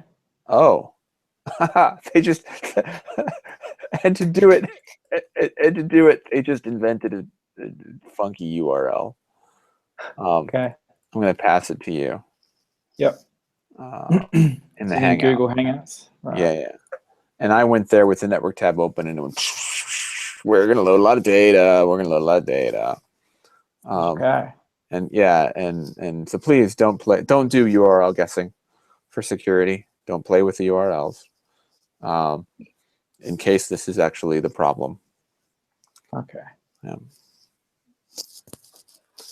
It's kind of like security. If you want to get points for it, you got to find a different bug next time. You can't just replicate what somebody else did. But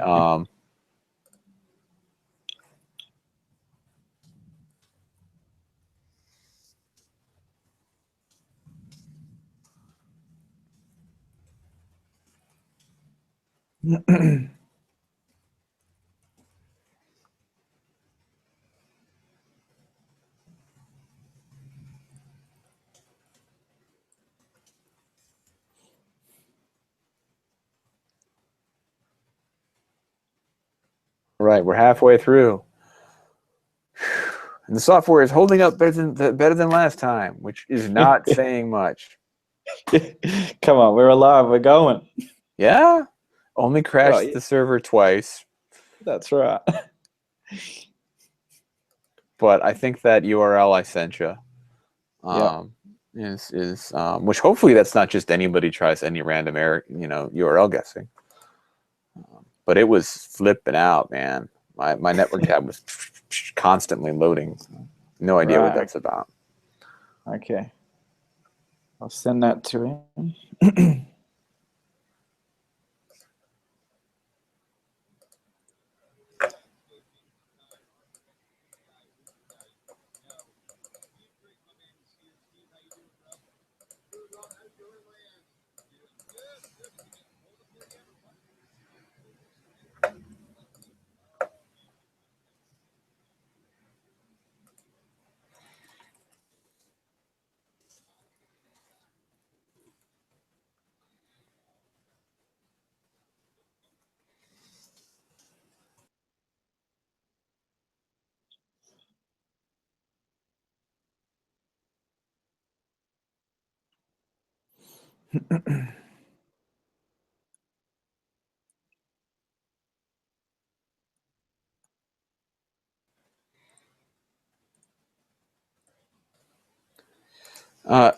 James is asking if messaging is supposed to be currently functioning.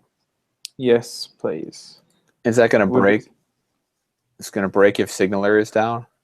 Is Signaler the messenger tool? It will, but I've just been told that he's fixed that. He's disabled WebSocket so we can have chat. It might be a bit slow.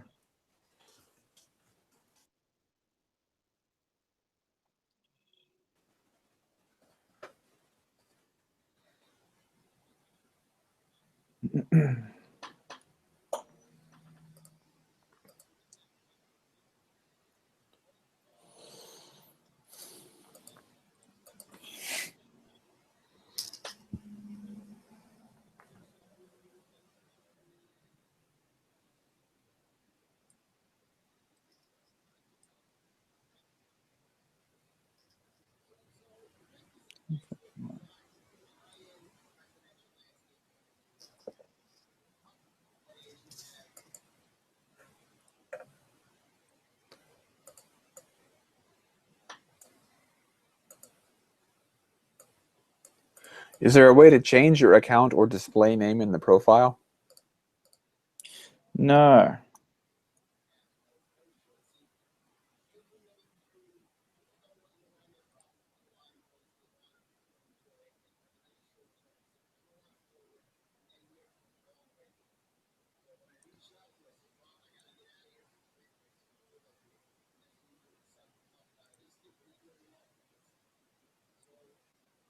Is that something you would like to do? So a lot of websites like this have a friendly name. I have not logged in because I don't want to be one more user. But a lot of sites have a friendly name in their profile, so you can nickname, full name. You know, my name is Matthew, but I want to be called Matt or whatever. Yeah. How does a profile? Where's my profile? Is there a profile? Yeah. So under the Winners United. So Matthew Hoyser. So whatever name that I give it in the first place, I am stuck with when I sign up. And it'd be nice to be able to edit that. Can I add my photo? Yes. Well, this is Gravatar. You familiar with Gravatar? Yeah. Yeah, that's Gravatar.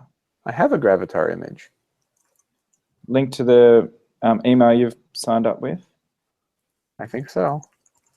Hmm. I thought.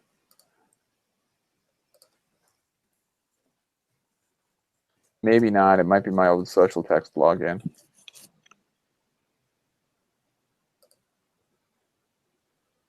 Yeah, So I have a friendly name. I do. I have You do? and it's not showing. Okay. Are you able to update it or? No, I've got a Gravatar and it's not showing. Okay. Right. Okay. Well, that's a bug. Under messages. When I click on messages, it's That's obviously the kind of thing that our testers would spend the whole night finding.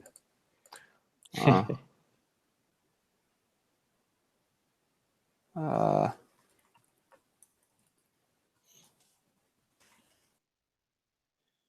developers enjoying it anyway. We tell them we appreciate the support. Yeah, cool. So tell me, Jason, is this your day job? Is this your No? Okay. You want it to No, become not yet. your day job? Have you had? Yeah. Are you the primary investor? Have you had investors? I'm the primary investor and another 2 investors. Yeah.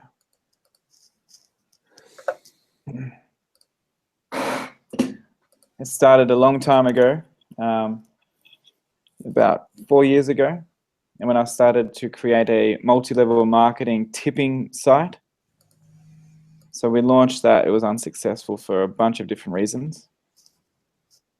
in that time, I met some people from Sportsbet, which you may know as like Paddy Power. Do you know Paddy Power? Yeah, Paddy Power, right, yeah. Yeah, so I met some people in there, and they showed me some people making money with sports betting, and I thought, well, wouldn't it be cool? I'm looking around at my friends. There's huge culture in Australia to gamble, but it also destroys families, you know? Right. So I thought, well, like, what about the sports fans who want to have a bit of a wager for the excitement? Don't want to waste all your money. Like, it doesn't have to be like that. Mm-hmm. So we created this, a fun, social way to enjoy your sports, still make it competitive, and the money just makes it real, you know? Yeah. Yeah.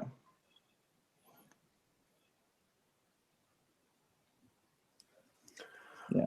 That's cool. That's I'm a blackjack guy myself, so if there's ever like Okay. a software testing conference in Vegas or Atlantic City and there's a chance to play blackjack, I well actually I've been to a couple. Okay. Not lately. TechWell has a conference in a couple of them in Vegas. It just hasn't worked out lately. Okay. Hmm. Yeah, I'm a cards guy.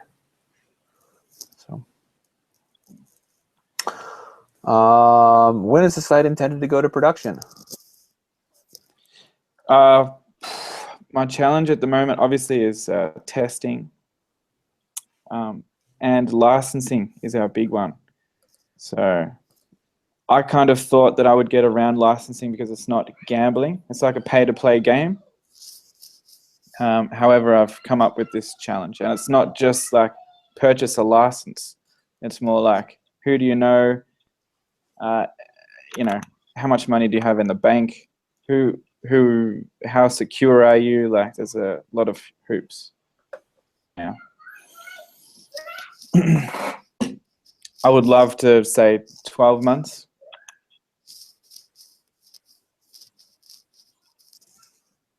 So 12 months is your optimistic guess? 12 months if I'm optimistic, yeah. All right. Fair enough.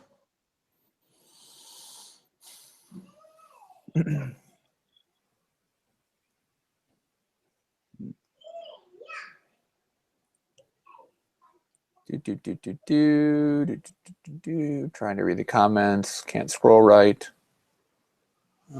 Derek Thompson says he's found some interesting stuff with SQL injection, but doesn't want to talk about it till the competition's over. Okay. Are these the only sports that involve gambling? Would there be any gambling for Olympic events?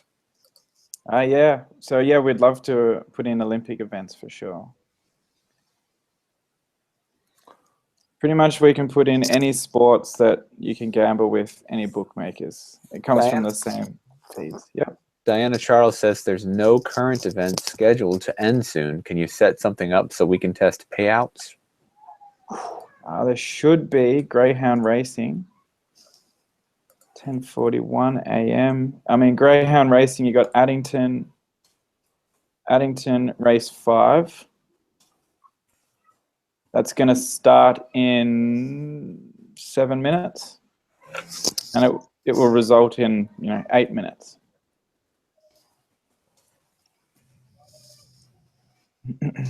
Oh, Gravatar, that is where the images come from for your profile. Yeah. So yeah, if that's not working, that is a bug. I love that. Thanks.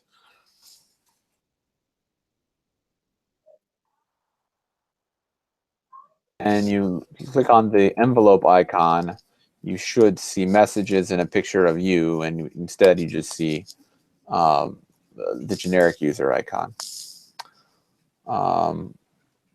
Robert Thompson is asking, what about esports? Esports. Not currently, but we can look into that in the future. Yes. What's an example of an esport? An esport is like I believe esports is like teams playing the social. Isn't that the teams playing the social like FanDuel and stuff like that. You can actually bet on how the teams are going to go with the bookmakers. So, Yeah. Brian Bedard is asking, are the times Australian or US? The times displayed there are Australian. That's what people are saying, that games are not going to end soon, but they're actually going to end real soon because the times are. And which time zone? Melbourne? Melbourne time zone, yeah. Am I slightly mispronouncing that? How should I pronounce it? Melbourne. Melbourne. Yeah, that's okay.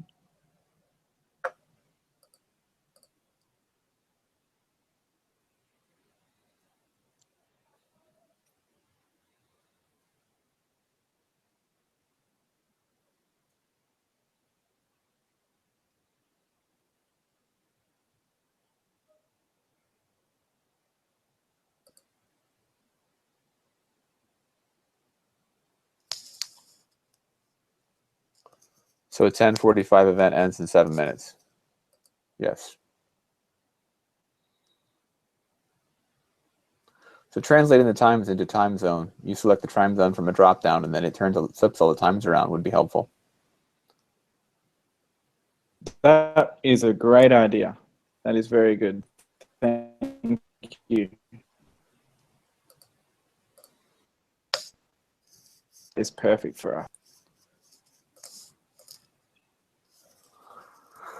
So Mike is going to sleep because it's 3 a.m. in Germany.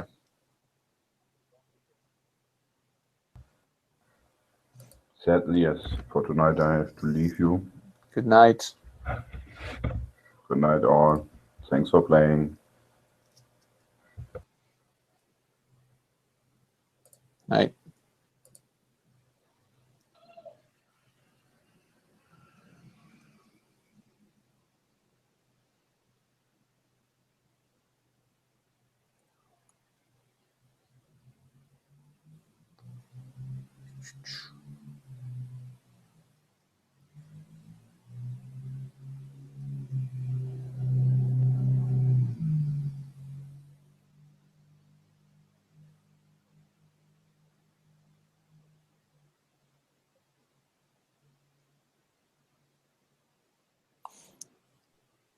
Loading. I don't know. Let's see.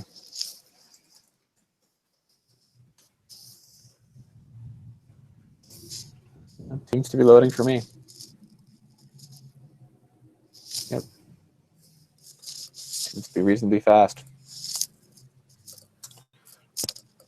Okay. 1 hour, 40 minutes in. Time to think about.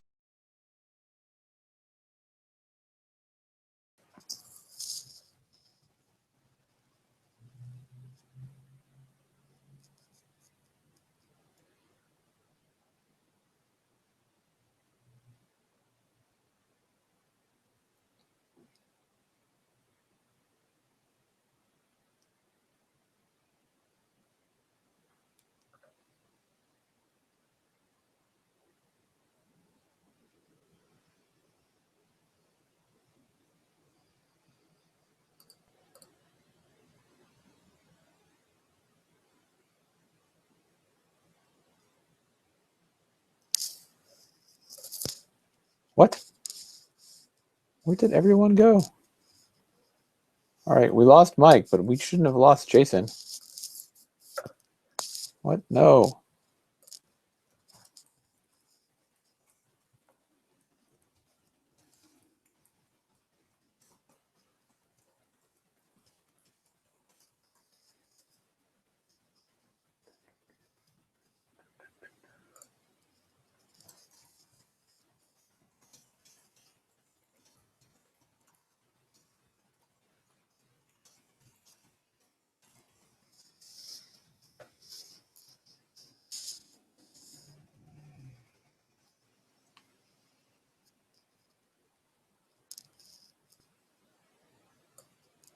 Does the application use an external credit card processor, and should it store credit card information?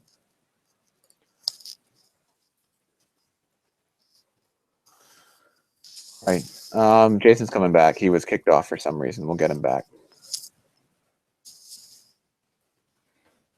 At this point, I don't think it stores credit card information for you, but it might. There he is. Okay, great. Jason, Yeah, credit card information. You're Yeah. not taking credit cards yet, are you? not just yet, no. Okay.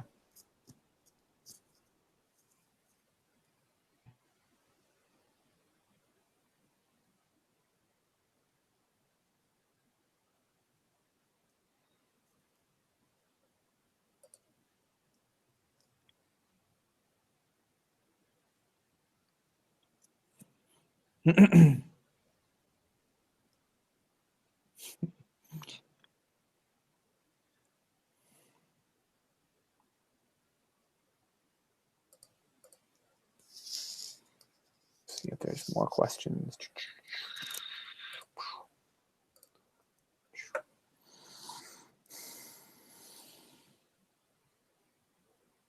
Wait, what's Braintree?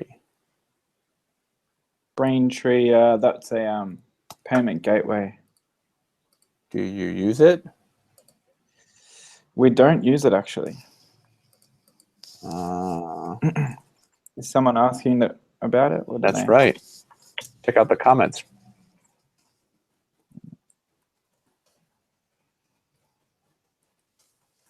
Does the application use an external credit card?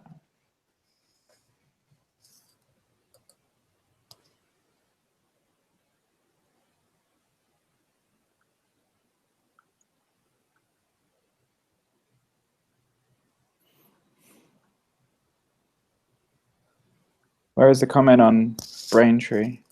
Right below the question. Nick Bitzer says it uses Braintree. Which is external. Okay. I don't believe we'd put Braintree in, but So somebody found it. That's interesting. we investigated Braintree a long time ago. They're saying that there's some JavaScript files that reference it. So you might have put it in for testing purposes and never taken it out, but not using it. That's interesting. That's probably what's happened, yeah. So we've got PayPal that we're sandboxing.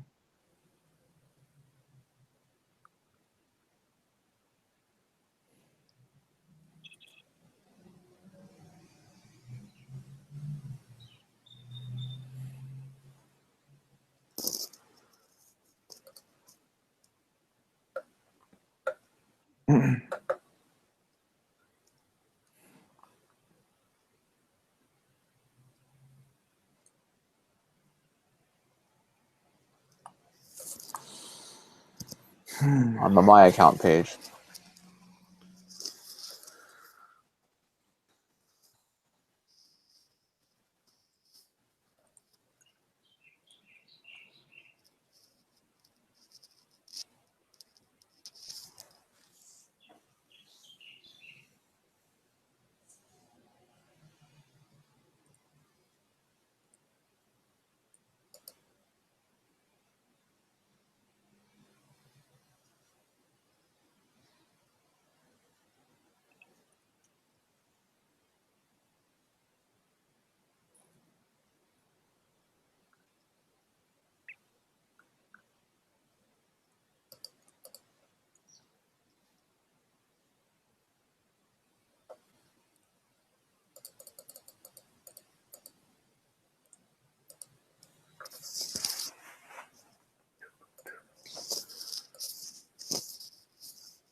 Well, the website seems to be working, and it just got pretty quiet.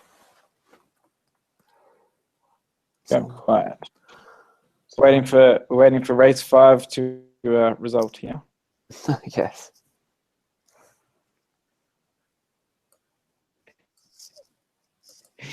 So I'll tell you all a little bit about how the World Cup has gone. We've done every continent except North America at this point. We just finished judging. Oh shoot, there were winners, and there was There a were winners. prize for the previous round. Let me find it.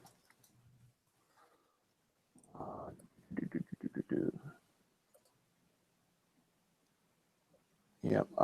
Team. Where is it here? Discovery Channel, first place. Texas Hold'em, second. RT Pest Control, third. And Great Salt Lakers, fourth. And we came up with a cash prize for Team Discovery Channel. You're going to have to email me, and I will PayPal you $50 a piece. In addition to that, of course, this is for North America, round 1. For the best test report. In addition to that, we'll give you tickets to Agile Testing Days in Boston if you can make it. So, really happy about that. Cool. So after this, we're going to have to then judge North America and get those in time that if you can make it and you win, you can get your plane tickets to Germany at a reasonable price. And then you can come on out to the Worlds. So, agiletestingdays.com. The entire agenda is out there. For December. I haven't bought my plane tickets yet.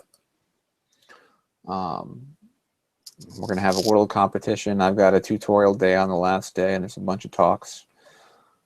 It's a European test conference. So it's a European test conference. So they have this huge conference party, and this year's theme is like the winter ice or something. So they're going to like have an igloo brought on, and I don't know how they're going to keep it cold. And it's just crazy.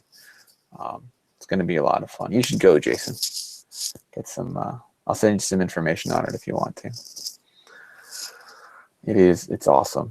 And now they've had a couple of smaller conferences. They've had Agile Testing Days Netherlands and Sweden, and we're coming to USA in June. So what I'm going to have to do is judge all the teams fast to get you guys feedback, get in there, get the scores, work with the other judges, get it knocked out, and then flip around because the call for just lost Jason again. The call for proposals for Agile Testing Days US ends October 4th. Hey, welcome back. So I'm going to have to flip around. I'm on the program committee for Agile Testing Days US. We're going to have to figure out what the program's going to be so we can put that up, so we can start selling tickets, so we can get people to go to Agile Testing Days US. I'm going to be pretty busy in the month of October.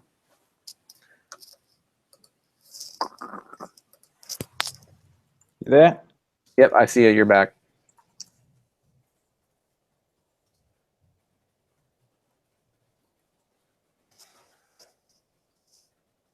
All right. Is there a way to cancel my bet once placed? No. Once your bet is placed, that's it. But a way of doing that would be to back the same or lay the same, as we discussed earlier. Now. Oh, right. That's cool. Smart. Yeah.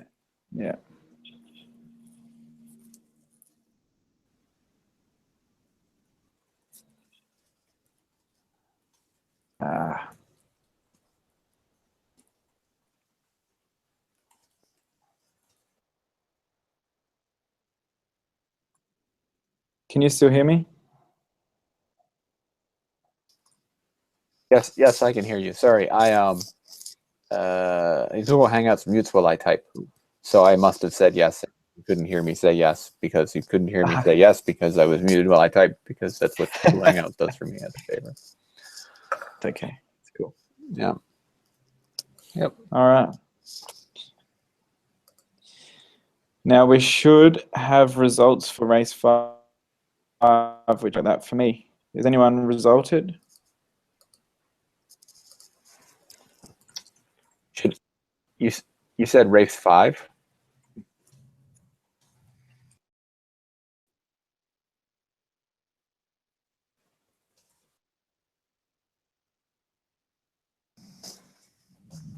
Jason, you said race 5? Yeah, You said? correct.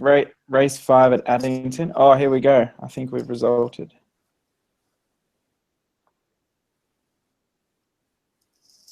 Addington, put those bets on. They should be resulted. It hasn't resulted for me.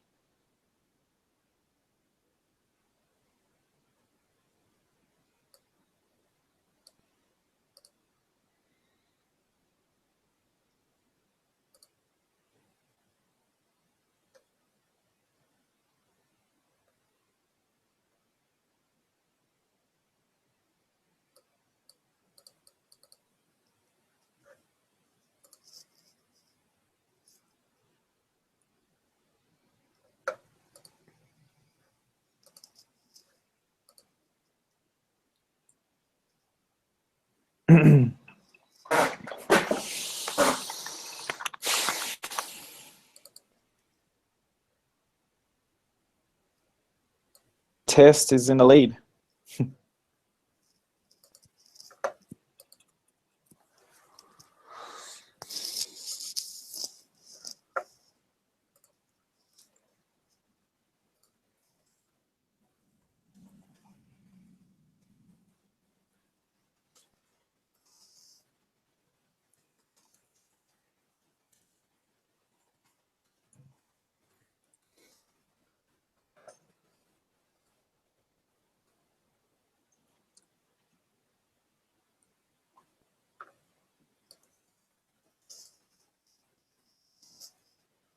So I'm assuming that means teams are mostly heads down testing, and that's good. Cool. Awesome.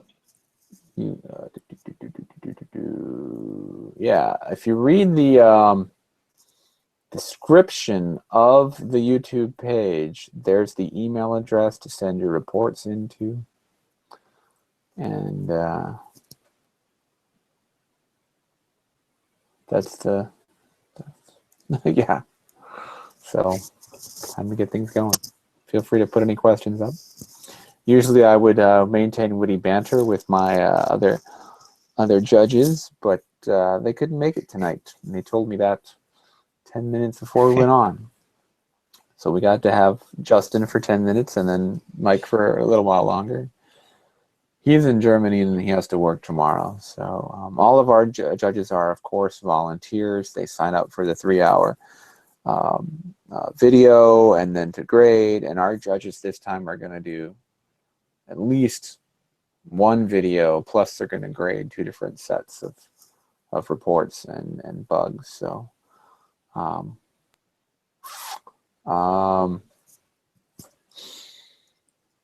they're volunteers, but it would have been nice if they could have made it with us. Yeah. So let me think, what's new in the world of software testing? I do have a podcast now. It's called The Testing Show Podcast.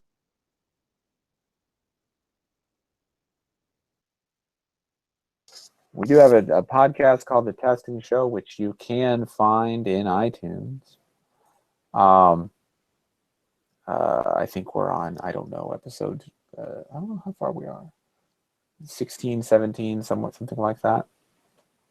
And the latest thing that I've been doing is I went to the Agile conference and I went to the conference for the Association for Software Testing. And we brought our audio recorders and we interviewed people at those conferences, which was a lot of fun. Is it available for BlackBerry?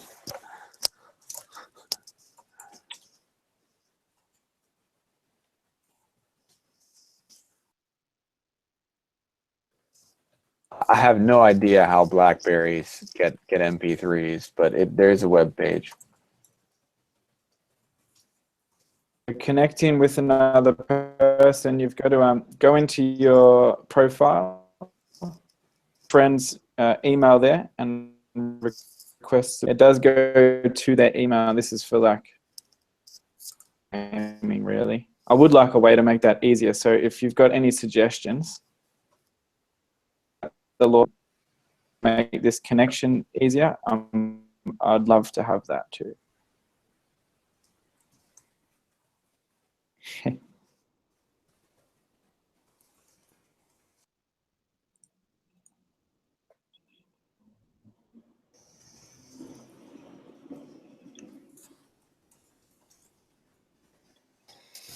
As for BlackBerry, you may not know this, but the BlackBerry test culture is one of the stronger ones in North America.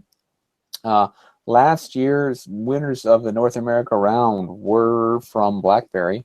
I just got back from the Kitchener-Waterloo Software Quality Conference, and a lot of the leadership are either at BlackBerry or former BlackBerry employees. So BlackBerry grew, and then BlackBerry shrunk, and there's just a bunch of startups all over Kitchener-Waterloo now, and they're hiring a bunch of former BlackBerry testers. So it was really amazing. But the actual product, not so popular.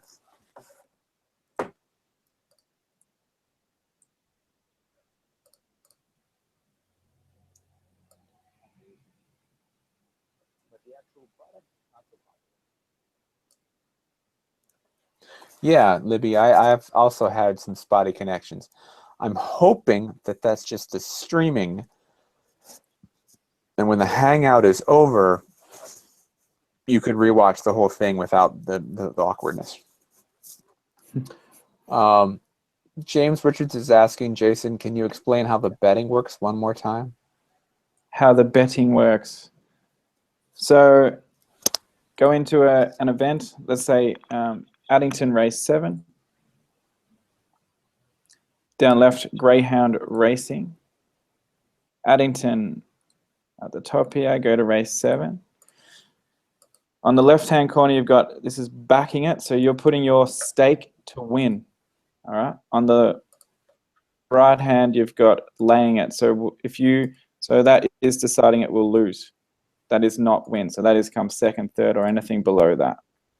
So what I love doing is I love backing something fairly short, like a $4 one, and then I like laying the favorite because it's my cheapest option to lay. Okay. So you click, make your selections there. Then at the top right-hand corner here, go to bet slip. Addington Race 7, your stake.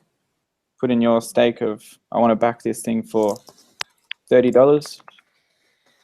And down here, your stake, I want to lay it for $10. My total stake is $47.50. Submit, and we're off. If you want to match someone else's bets, we've got bets to be matched. So this is all the players, all the testers here, and you can even see their names here. This is where you bet against them. Oh, so you're not screen sharing. You got to start screen sharing again. Sorry. Oh, okay.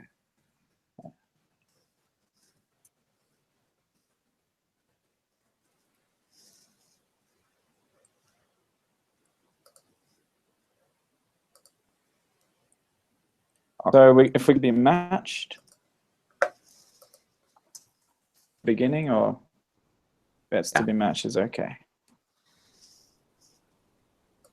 So yeah, so we've got Formula One drivers. We've got James here. He's put close to $600 on it. I'll bet against him. So I'll click there. I'll bet against James.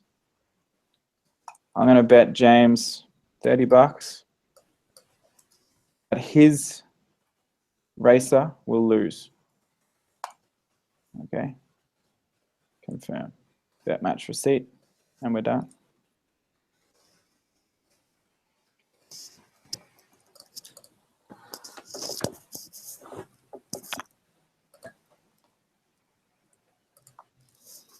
Does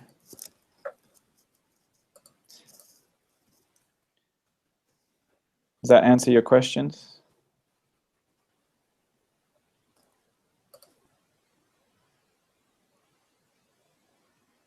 Did you want to take the screen back so I can go to the questions?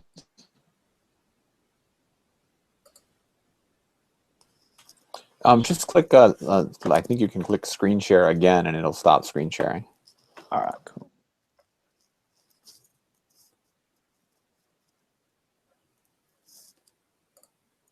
There we go. Cool. All right, cool.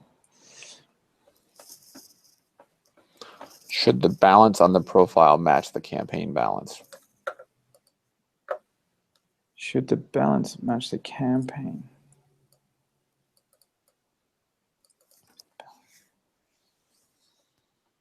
No, sorry. So the balance on your profile is actual dollars that you've got to play the games, as in like to buy the games. Okay, the campaign balance is your play money to use with the bets. Does that make sense? Does that make sense to you, Matt?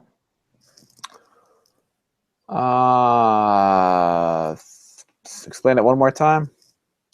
So your profile balance is money that you've got in the profile. It's like actual dollars to play. So you buy the round 11 and you're credited 5,000. That 5,000 is your campaign balance.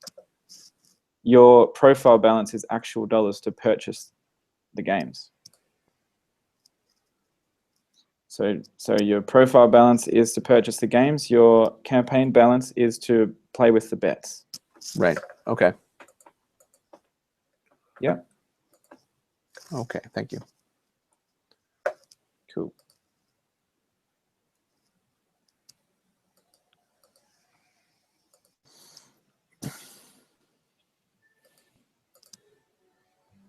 Captain's log, stardate 62.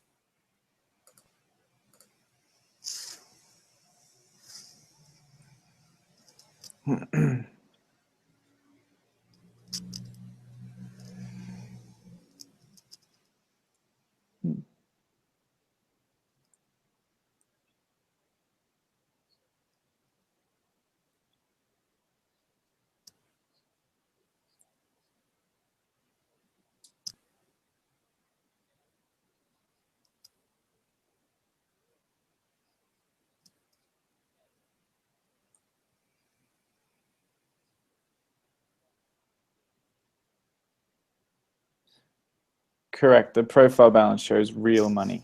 Real money.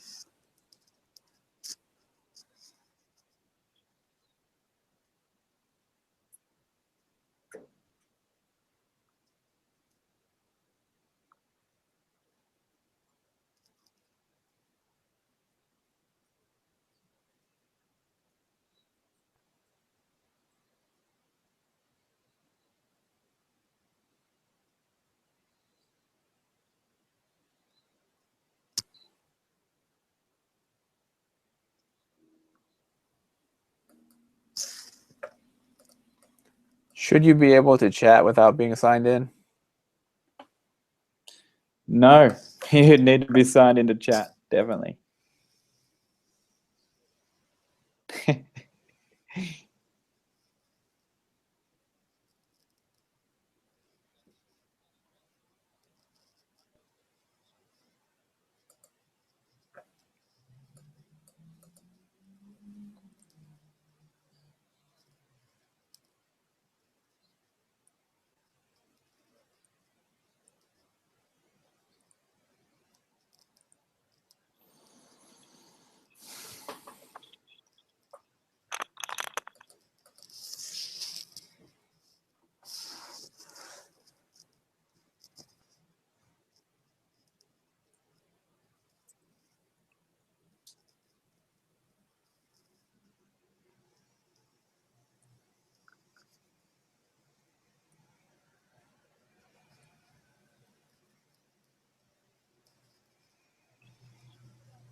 So is there a countdown to when you get there?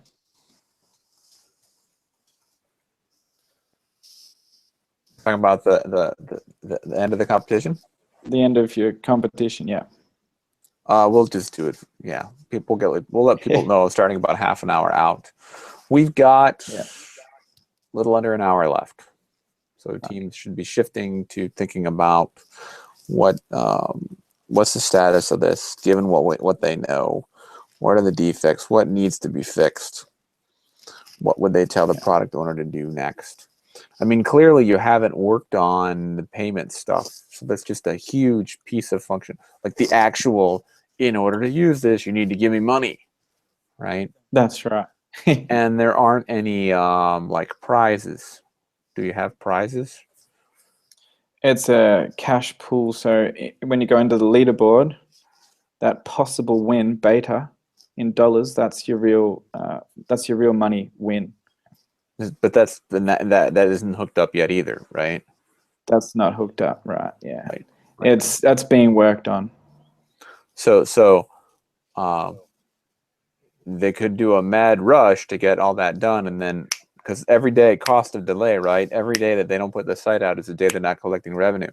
But are there things so problematic right now that they really need to slow down and fix them before they go integrate the payment piece and turn it on? Yes.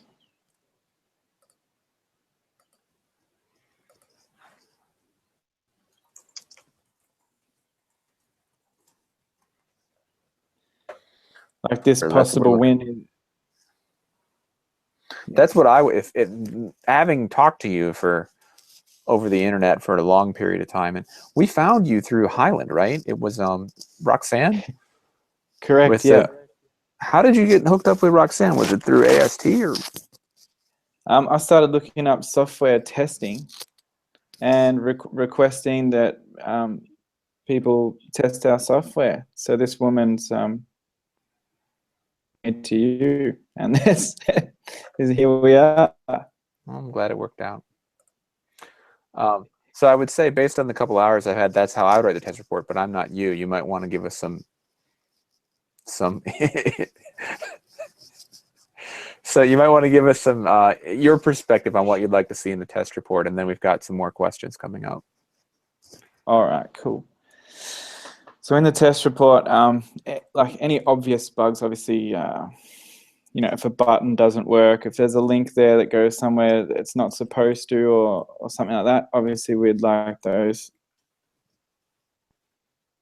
Counts are out of whack. If your counts don't match up, the maths don't work out, I would like to know that.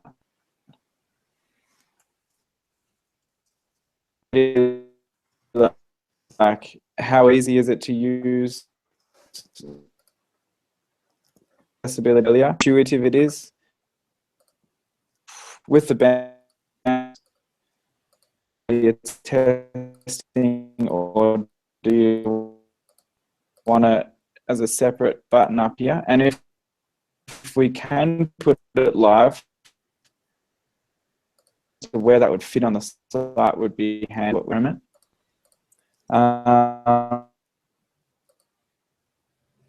With your friends.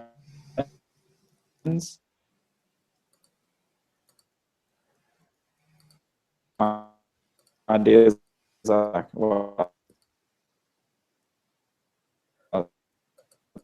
it's simple. It's just Okay, so it's not just me. I'll get you to exit and log back in, guys.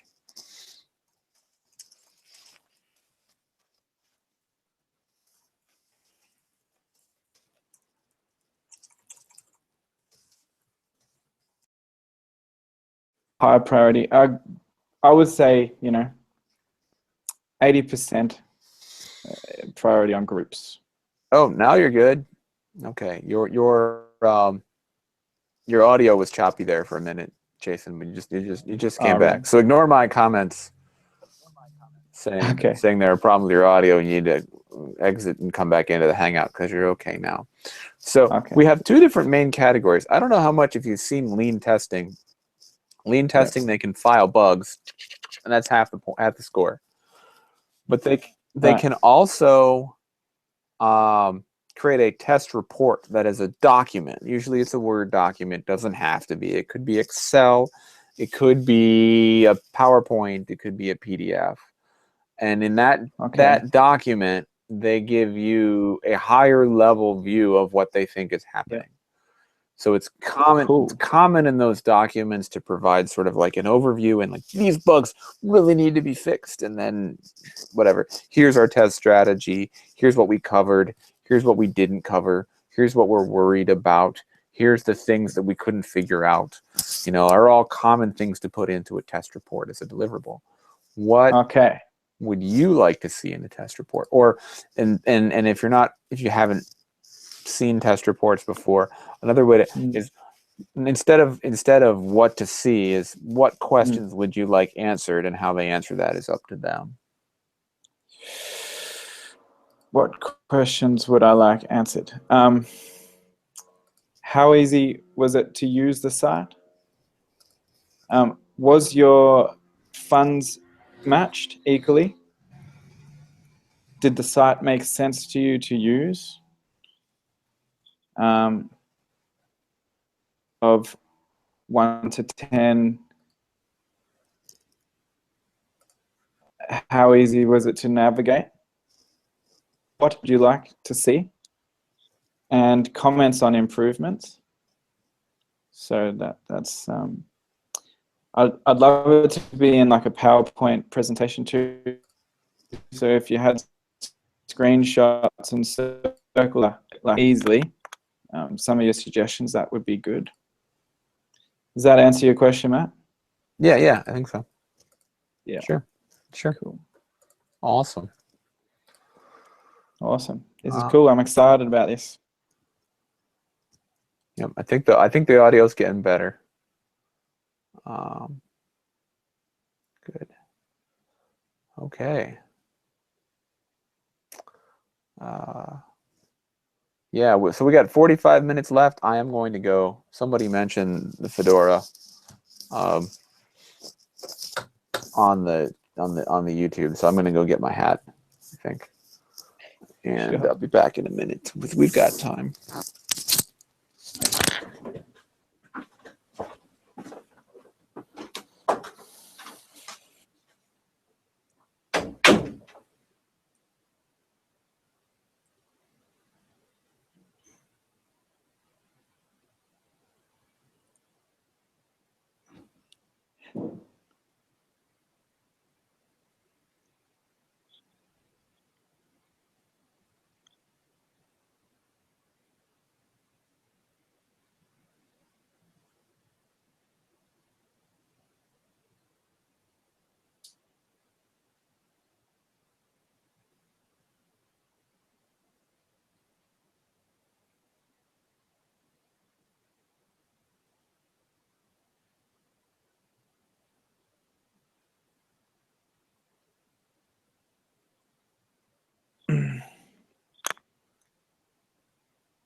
Bet come to.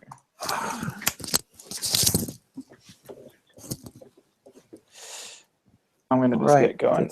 I'm just going to go grab a drink. I'll be back. Sure. I think the hat's been on too many airplane trips. It's just starting to get a little. So if I'm not careful, it flips up, and that's just like a boomer pile or something.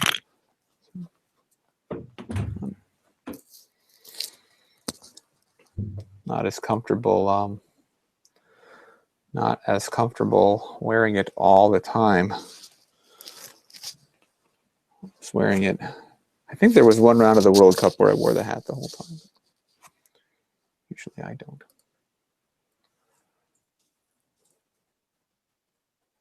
Actually, a trilby, which is a kind of fedora.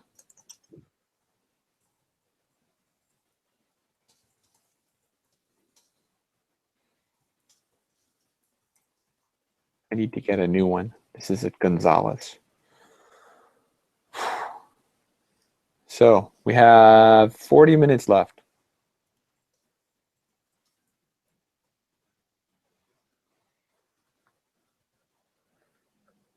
No questions? Slowing down.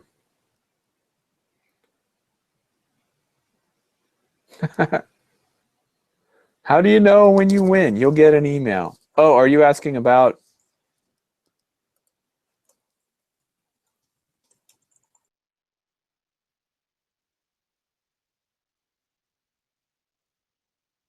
You're asking about Winners United, which I think means we need to get Jason back on the phone to answer. Right. We need Jason.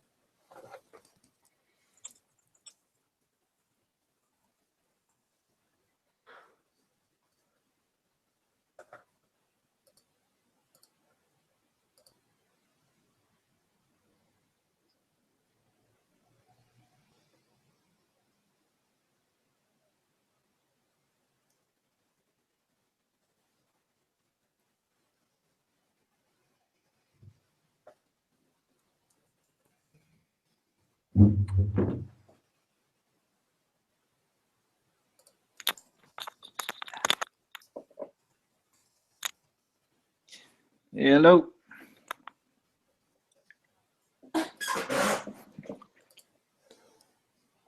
Okay, welcome. Oh, let you put your headphones in. Yeah, we're in. Okay, so Brian Bedard is asking, how does he know if he won? He have bets, Yeah, but good. no notification if it won or lost, and he waited 8 minutes for the dog race to end. So when you go into your bet history, you need to make sure select campaign up on the left to the exclusive testing World Cup. Can you show And below, Can yeah, you- sure. Can you screen share it? Yeah, sure.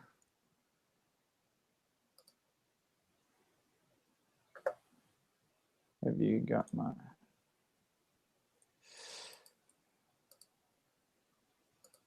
Okay. So when we go to our bet history, make sure your select campaign up here is on the exclusive testing World Cup we've set up.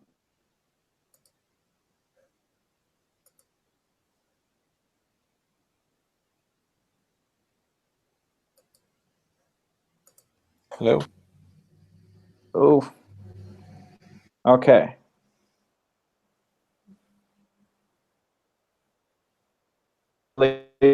Uh-oh, you The lost, board. you We've got lost how your, am I doing? Your wins, losses. you lost Can you your, hear me? you lost your screen share and your audio went funky for a minute. Audio's back. Audio's back. Screen share. Screen share, you're not sharing your screen.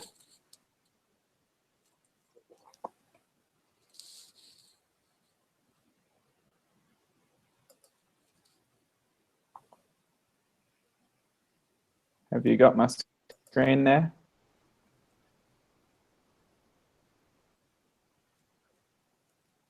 I'm not seeing Have you got it? I'm not seeing. There it is. That's weird. I'm not seeing it in the Hangout, but it's going back and forth on the YouTube.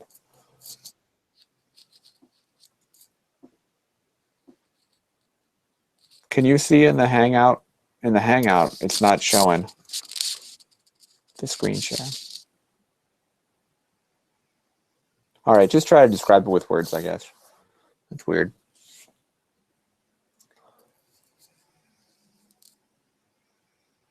You hang out to sharing your screen. Oh, definitely sharing my screen. So guys, if you go to down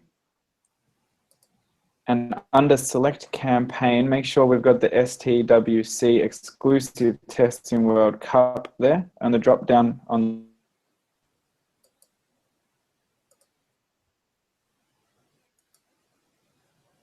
leaderboard,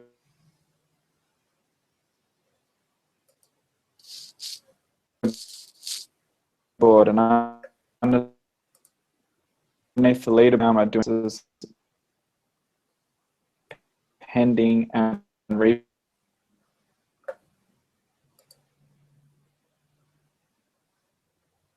life and hasn't resulted on our side.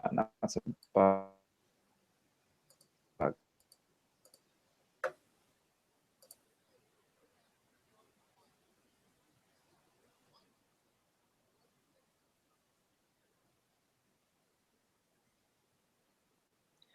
So to answer your question, that's where you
I have suggested that Jason log out of the Google Hangout and log back in because his audio is breaking up so much.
You there? Hey, You there? We back on? yes, you are back. Do you want to try? All right, cool. Do you want to try to answer that question again? That's Okay, unfortunate. so That's unfortunate. okay, that's all right. All right, so to find your bet history, am I sharing the screen? Sharing the screen. Cool. Yes, Have you got my screen you there? are now sharing the screen. Yeah. So history down to the left. Or that the select campaign, you got your STWC exclusive testing World Cup here open. Others, make sure it's this one. Which just brings up the leaderboard. How am I doing? Wins, losses, pending, and refunded. Below that, this is your bet history here. All right, so if you've got bets, if you've made bets which have resulted, they are in here. If you've got bets which are pending, they're in here. If you've made a bet on an event which has run and resulted, like I have with the Greyhounds, and it hasn't actually shown up on this website, that is a bug. So I know for a fact there's a bug here because the event has resulted, and yet it's not showing on the website. Okay.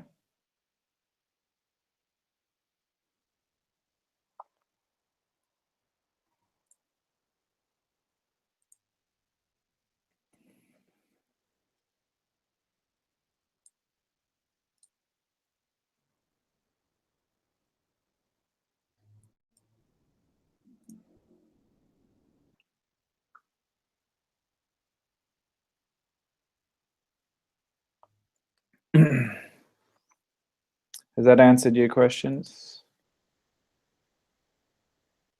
Matt's in the hat.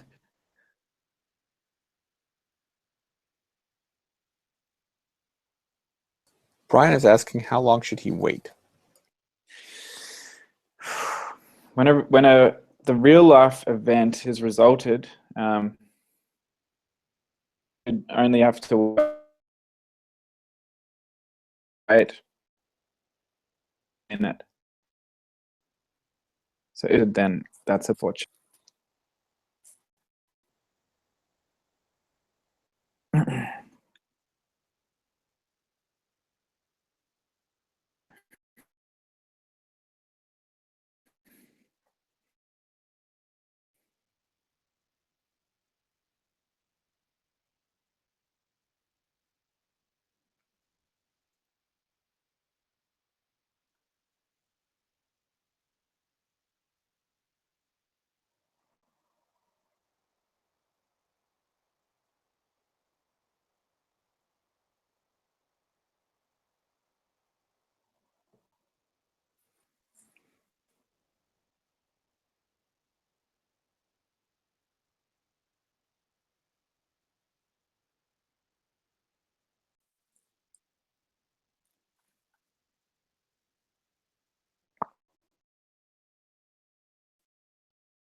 Claire Moss is asking for your position within the company, Jason. Are you the CEO?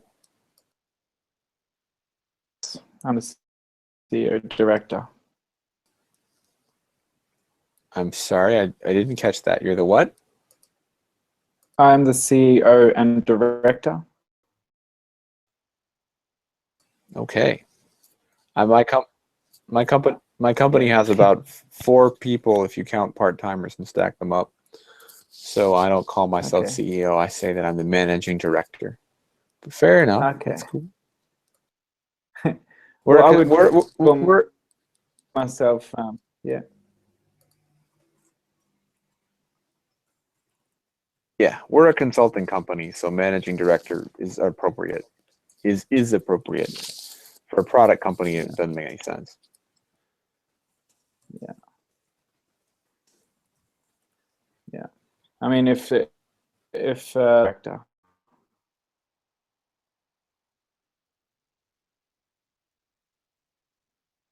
four main players. Another friend of mine who founded it with me, and then two developers.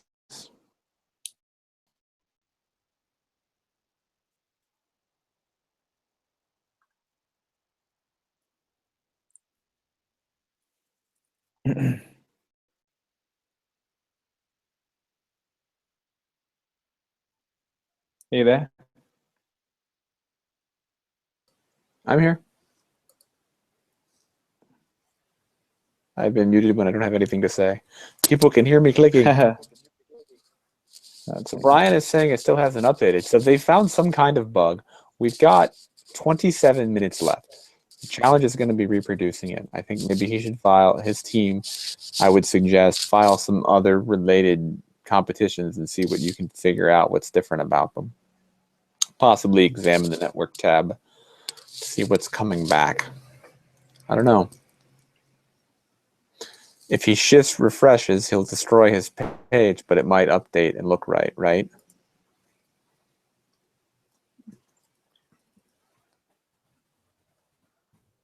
So you could shift refresh and it should update and say, yep, you did the thing. But the functionality should be that it just comes through magically, right? Correct. Yeah.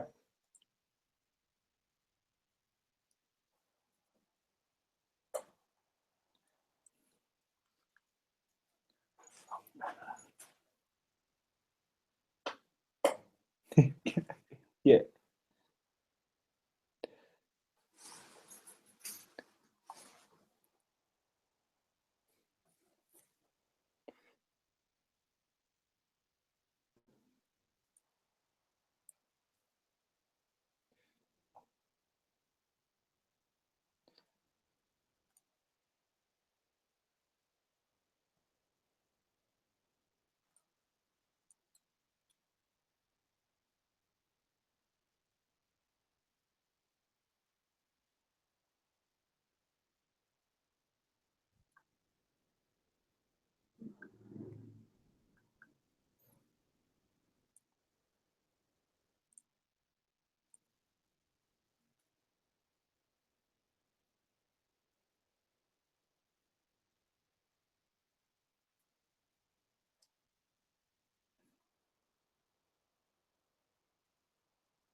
They can see you, just so you know.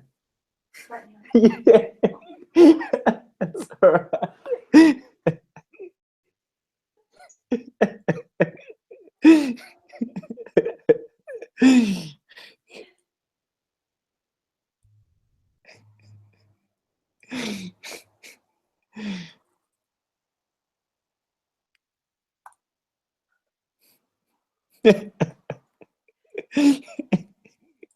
I wasn't watching. Was it that funny?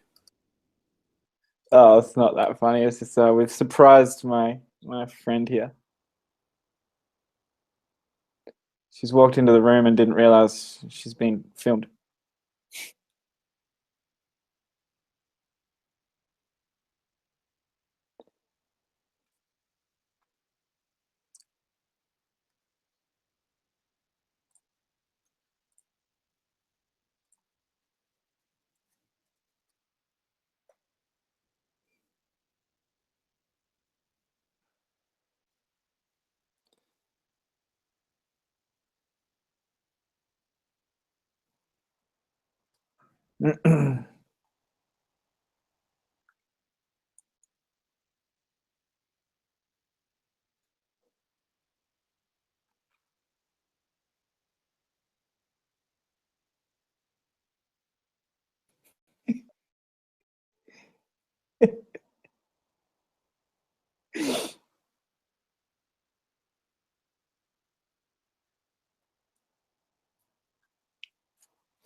This is why my office has a door. You see, usually the kids pull the blinds too.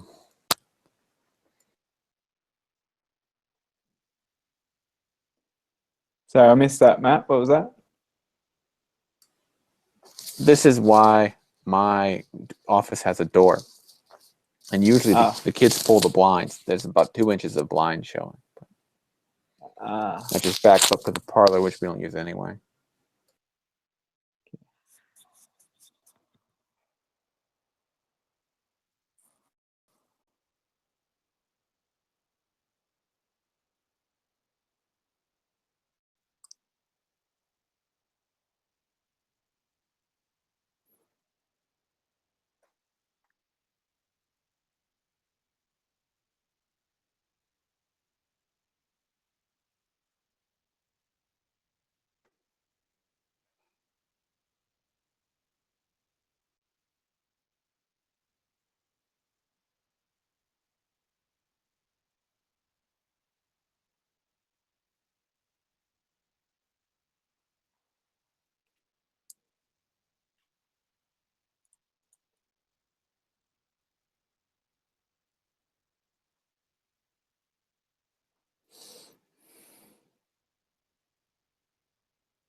I was muted.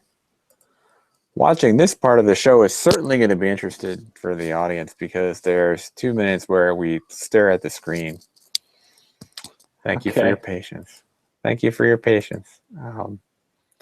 Gosh.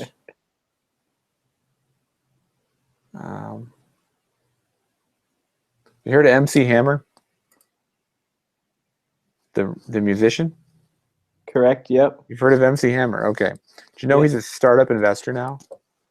Oh, really? Startup angel and early venture capital. So, right, okay. So if he really likes you, he'll give you enough money to like buy offices. And the rumor is that he is hands-on. So he comes into your office that he gave you the money to rent, and takes meetings with you and talks to your founding team, and possibly even like goes to see if the energy is good in IT. I don't think he does anything more than that. But, right? Okay. I would never want to work with him. You know why?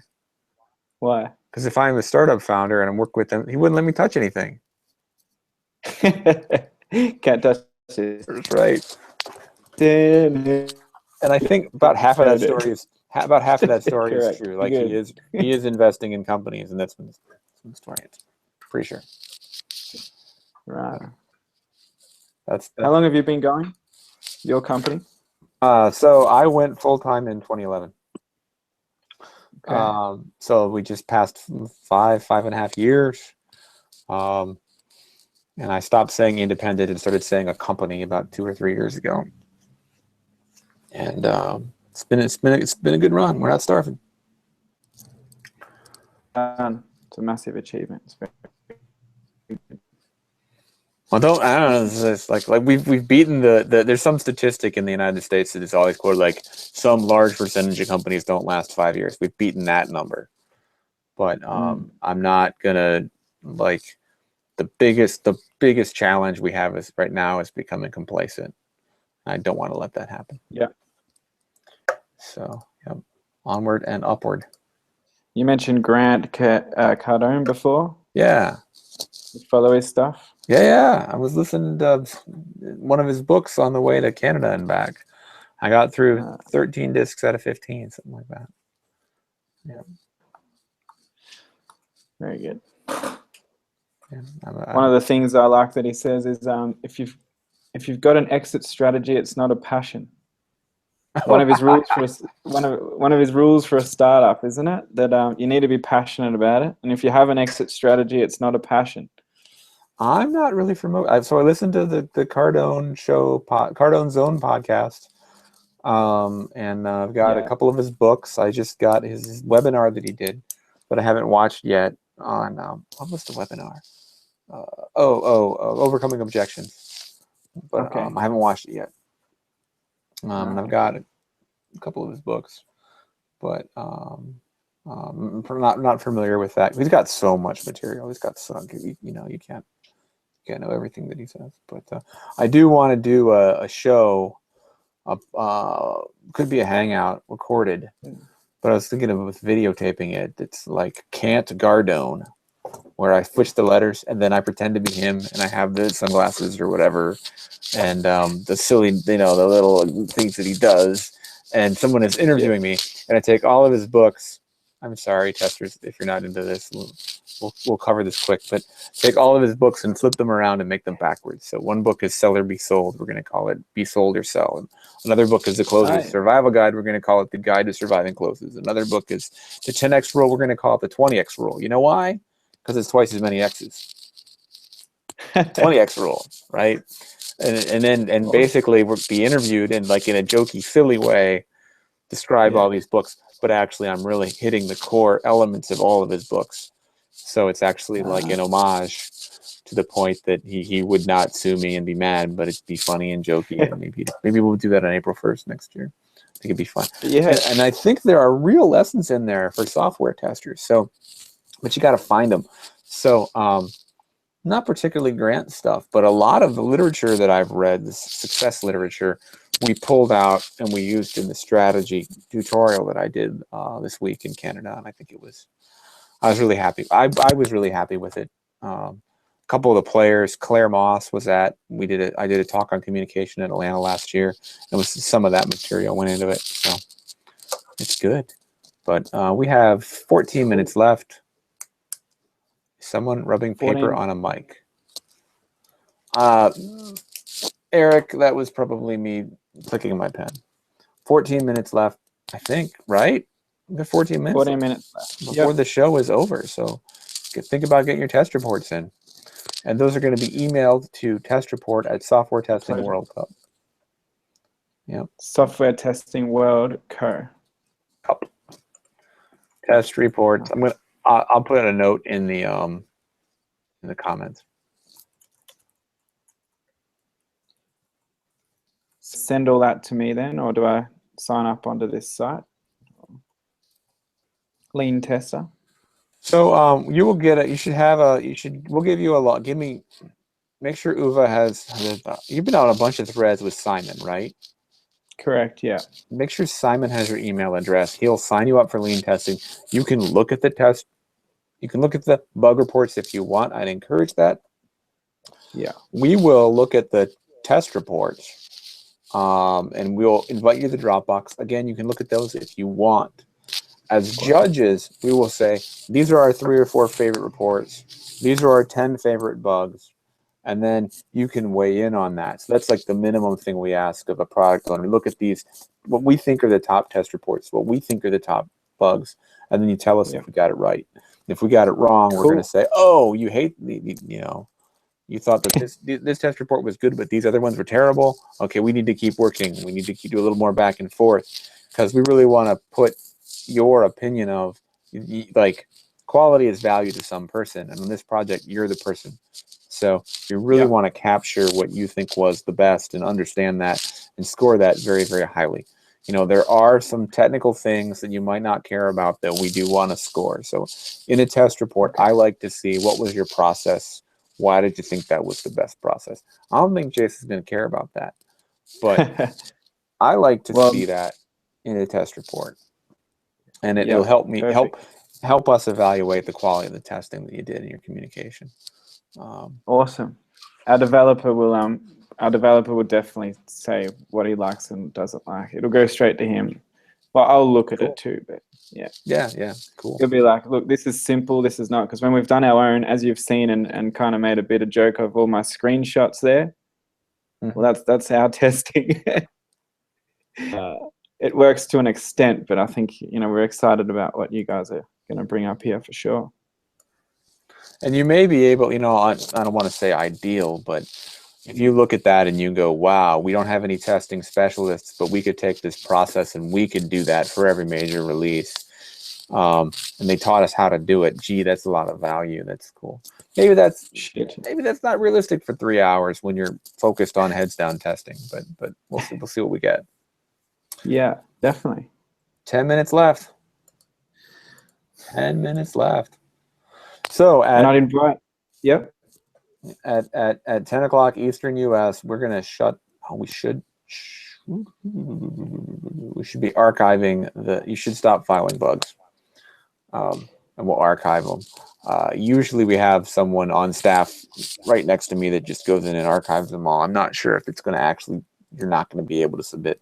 But when you hear me say stop submitting, it's time to stop submitting. And it's time to file it. So you should have the test report done at 10 Eastern and submit it. Now, if you're 30 seconds late, 60 seconds late, 90 seconds late, if your clock says 10, but it's, you know, really 10:02, we're not going to care. But we really want you to be submitting those at 10 o'clock. And so when the final reports come through, would they be interested in doing some more testing in the future for winners, or? Do you mean to come back? Yeah. Yeah. So Yeah. I'm sure that Jason would take all the help that he could get. So if you want to put in your test report, we'd love to keep doing this on a volunteer basis, or we want to get paid and this is what we think is appropriate. I'm sure he will use that. For sure. Appreciate it. Yeah, I mean, it'd be good to make some connections. And there's lots of ways that people can get paid. References is one. Public references is one. Public reputation is one. And you know, we all like money too. Like I like money. It's cool. But I imagine. Well, yeah. I imagine Jason's gonna, like, as a startup, he's got to have limited resources. But happy to help where we can. So, you know, promote him or them, him or her. Yeah, definitely. Awesome. If we can, yeah. This has been fun. This has been good fun. Very good fun. Trying to see how much time we have left. Where's my other window? Our developers has been jumping up and down, going, "Oh my god, look at all this!" And all it's been good fun. So I really think that who was it? I think Brian Manley found the thing that was crashing the site. Okay, well, that would be cool. We haven't had any problems since. Perfect. That's a massive one then. Yeah. I'm really interested to see how you fix it and how you reproduce it and what it was. That's something I want to find out personally, right? Like, yeah, okay, maybe we found the bug, but how did that happen? That's weird, right? Is it possible that's what was crashing there? Because our previous website, the software under tested crash, it didn't make any sense either. Okay. And it was also using Angular, which is the front end technology, same front end technology, and might have been. I wonder if it was something similar. I don't know. It crashed really fast. Okay. Fast. It was crazy. Well, I'll find out. I'll find out very soon and let you know. No.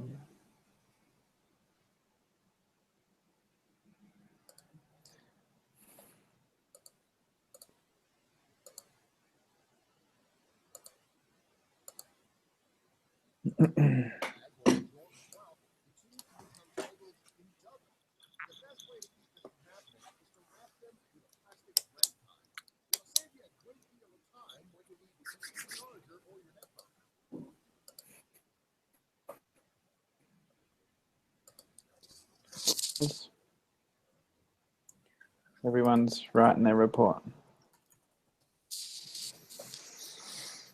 Would guess so.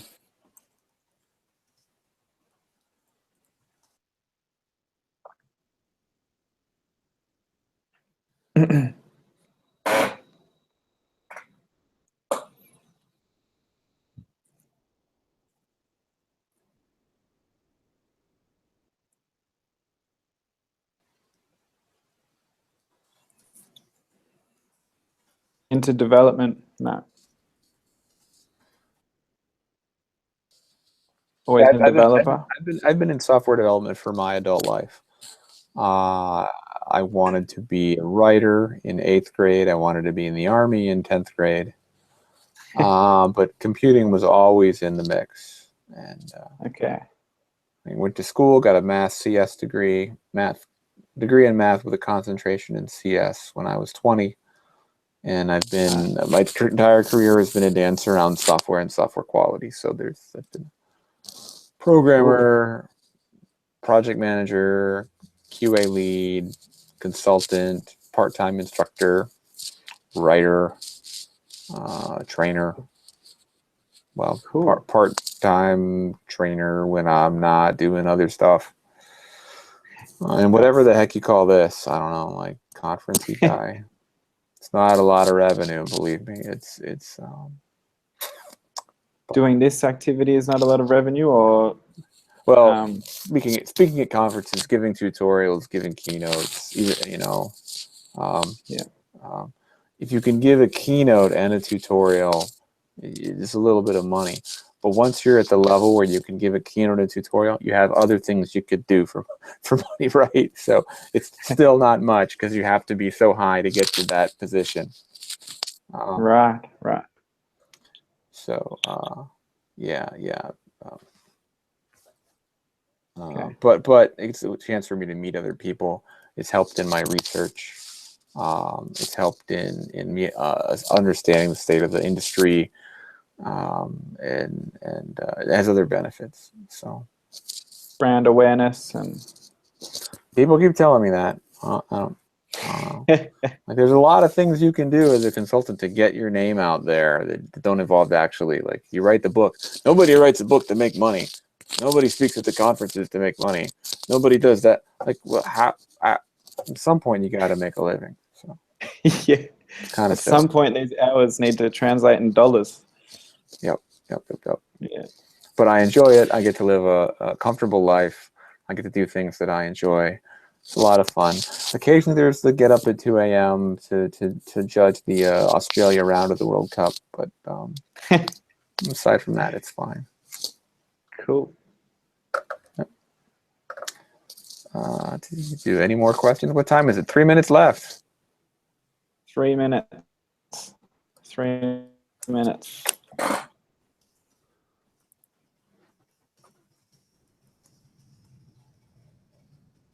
Put those test reports in. File that last bug. Click that submit button because we're running out of time, folks.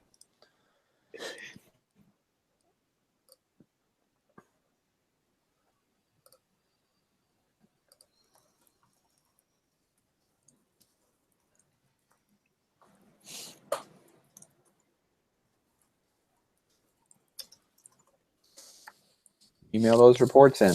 We got 3 minutes. 2 minutes left.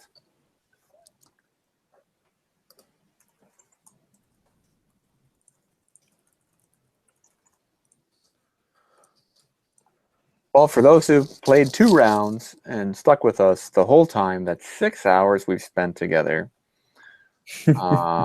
You've put up with software that crashed a lot, and then you put up with software that crashed a little. You've seen us go back and forth on policies. You've seen us tap dance and not know what to say. You've waited for us to reboot the servers.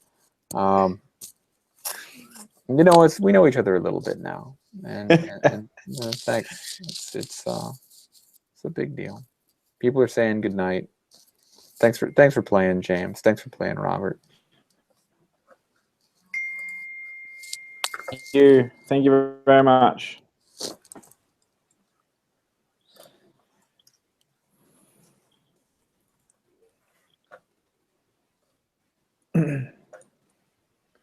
Hey, thanks, Jeff. I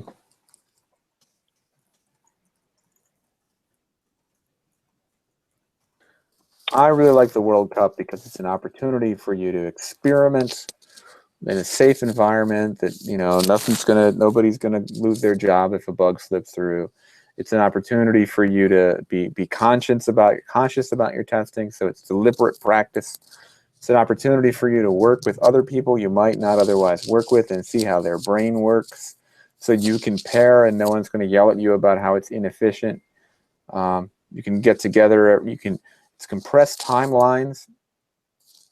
I like the conditions of uncertainty. I like the ambiguity. I like the no written requirements. I like the what are we doing? I like the too much to do and not enough time. I like the pressure. It's a melting pot. I don't want to say pressure makes diamonds, but it's not real pressure, right? I mean, no one's gonna have. I hope no one has a heart attack because they only had 3 hours to test this. Some part of your brain can go, I don't need to freak out about this, but it's a holodeck like in Star Trek. It's a simulation, and that's a pretty good one. I was really pleased with how things turned out tonight. So Awesome. thank you, Diana. I really enjoyed the back and forth with you, Diana. You had some great questions. Thank you, Nikita, for playing along. Good night, Robert. Good night, Jeff. It is 10 p.m. Eastern. It's about time for me to say good night. I'm going to say one more minute. First of all, stop filing bugs.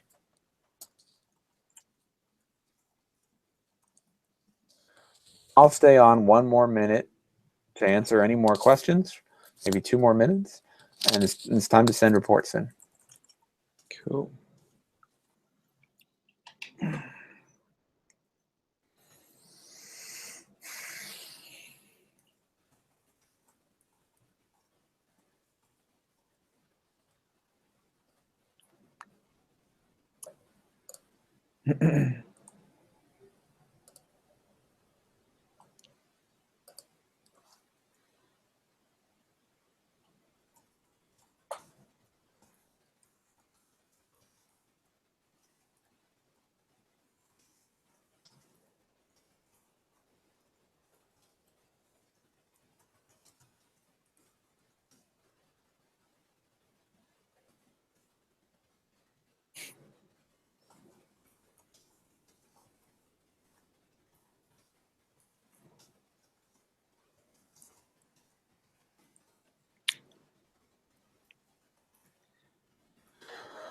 Okay, now when this is over, Google is going to suck up all the video. It's going to compile it into a file, which it sends back down to its servers, and then it's going to be available for It's going to be available for what? Sorry. It's going to be available. Like right now, it's live. If you go to this URL this time in a couple hours, it'll be a regular video that anybody can watch. Okay, cool. So your friend is going to be on the video forever. It was like a minute. So my ugly face is on there for 3 hours. So I don't think it's that bad. Yep. All right. And we're almost to, I'm going to let my clock goes the next minute ticks over. Say good night. All right. Good night. Yeah. Okay. It's time. So she's just sneaking through the back. That was funny. There she is. Yeah, they caught you.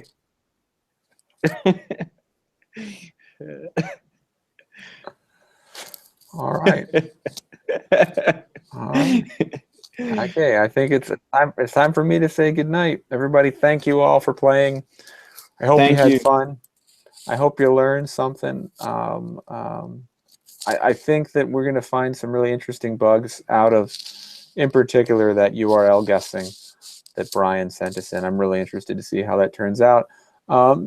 We'll talk to Jason, and if it's appropriate, we'll send you an email update about that. I think there's a story in there, might or might not be appropriate to share, but should be appropriate to share once they get it fixed. All right, good night, everybody. I'm going to say goodbye. Much, guys. Thank you, everyone. Thanks, Matt.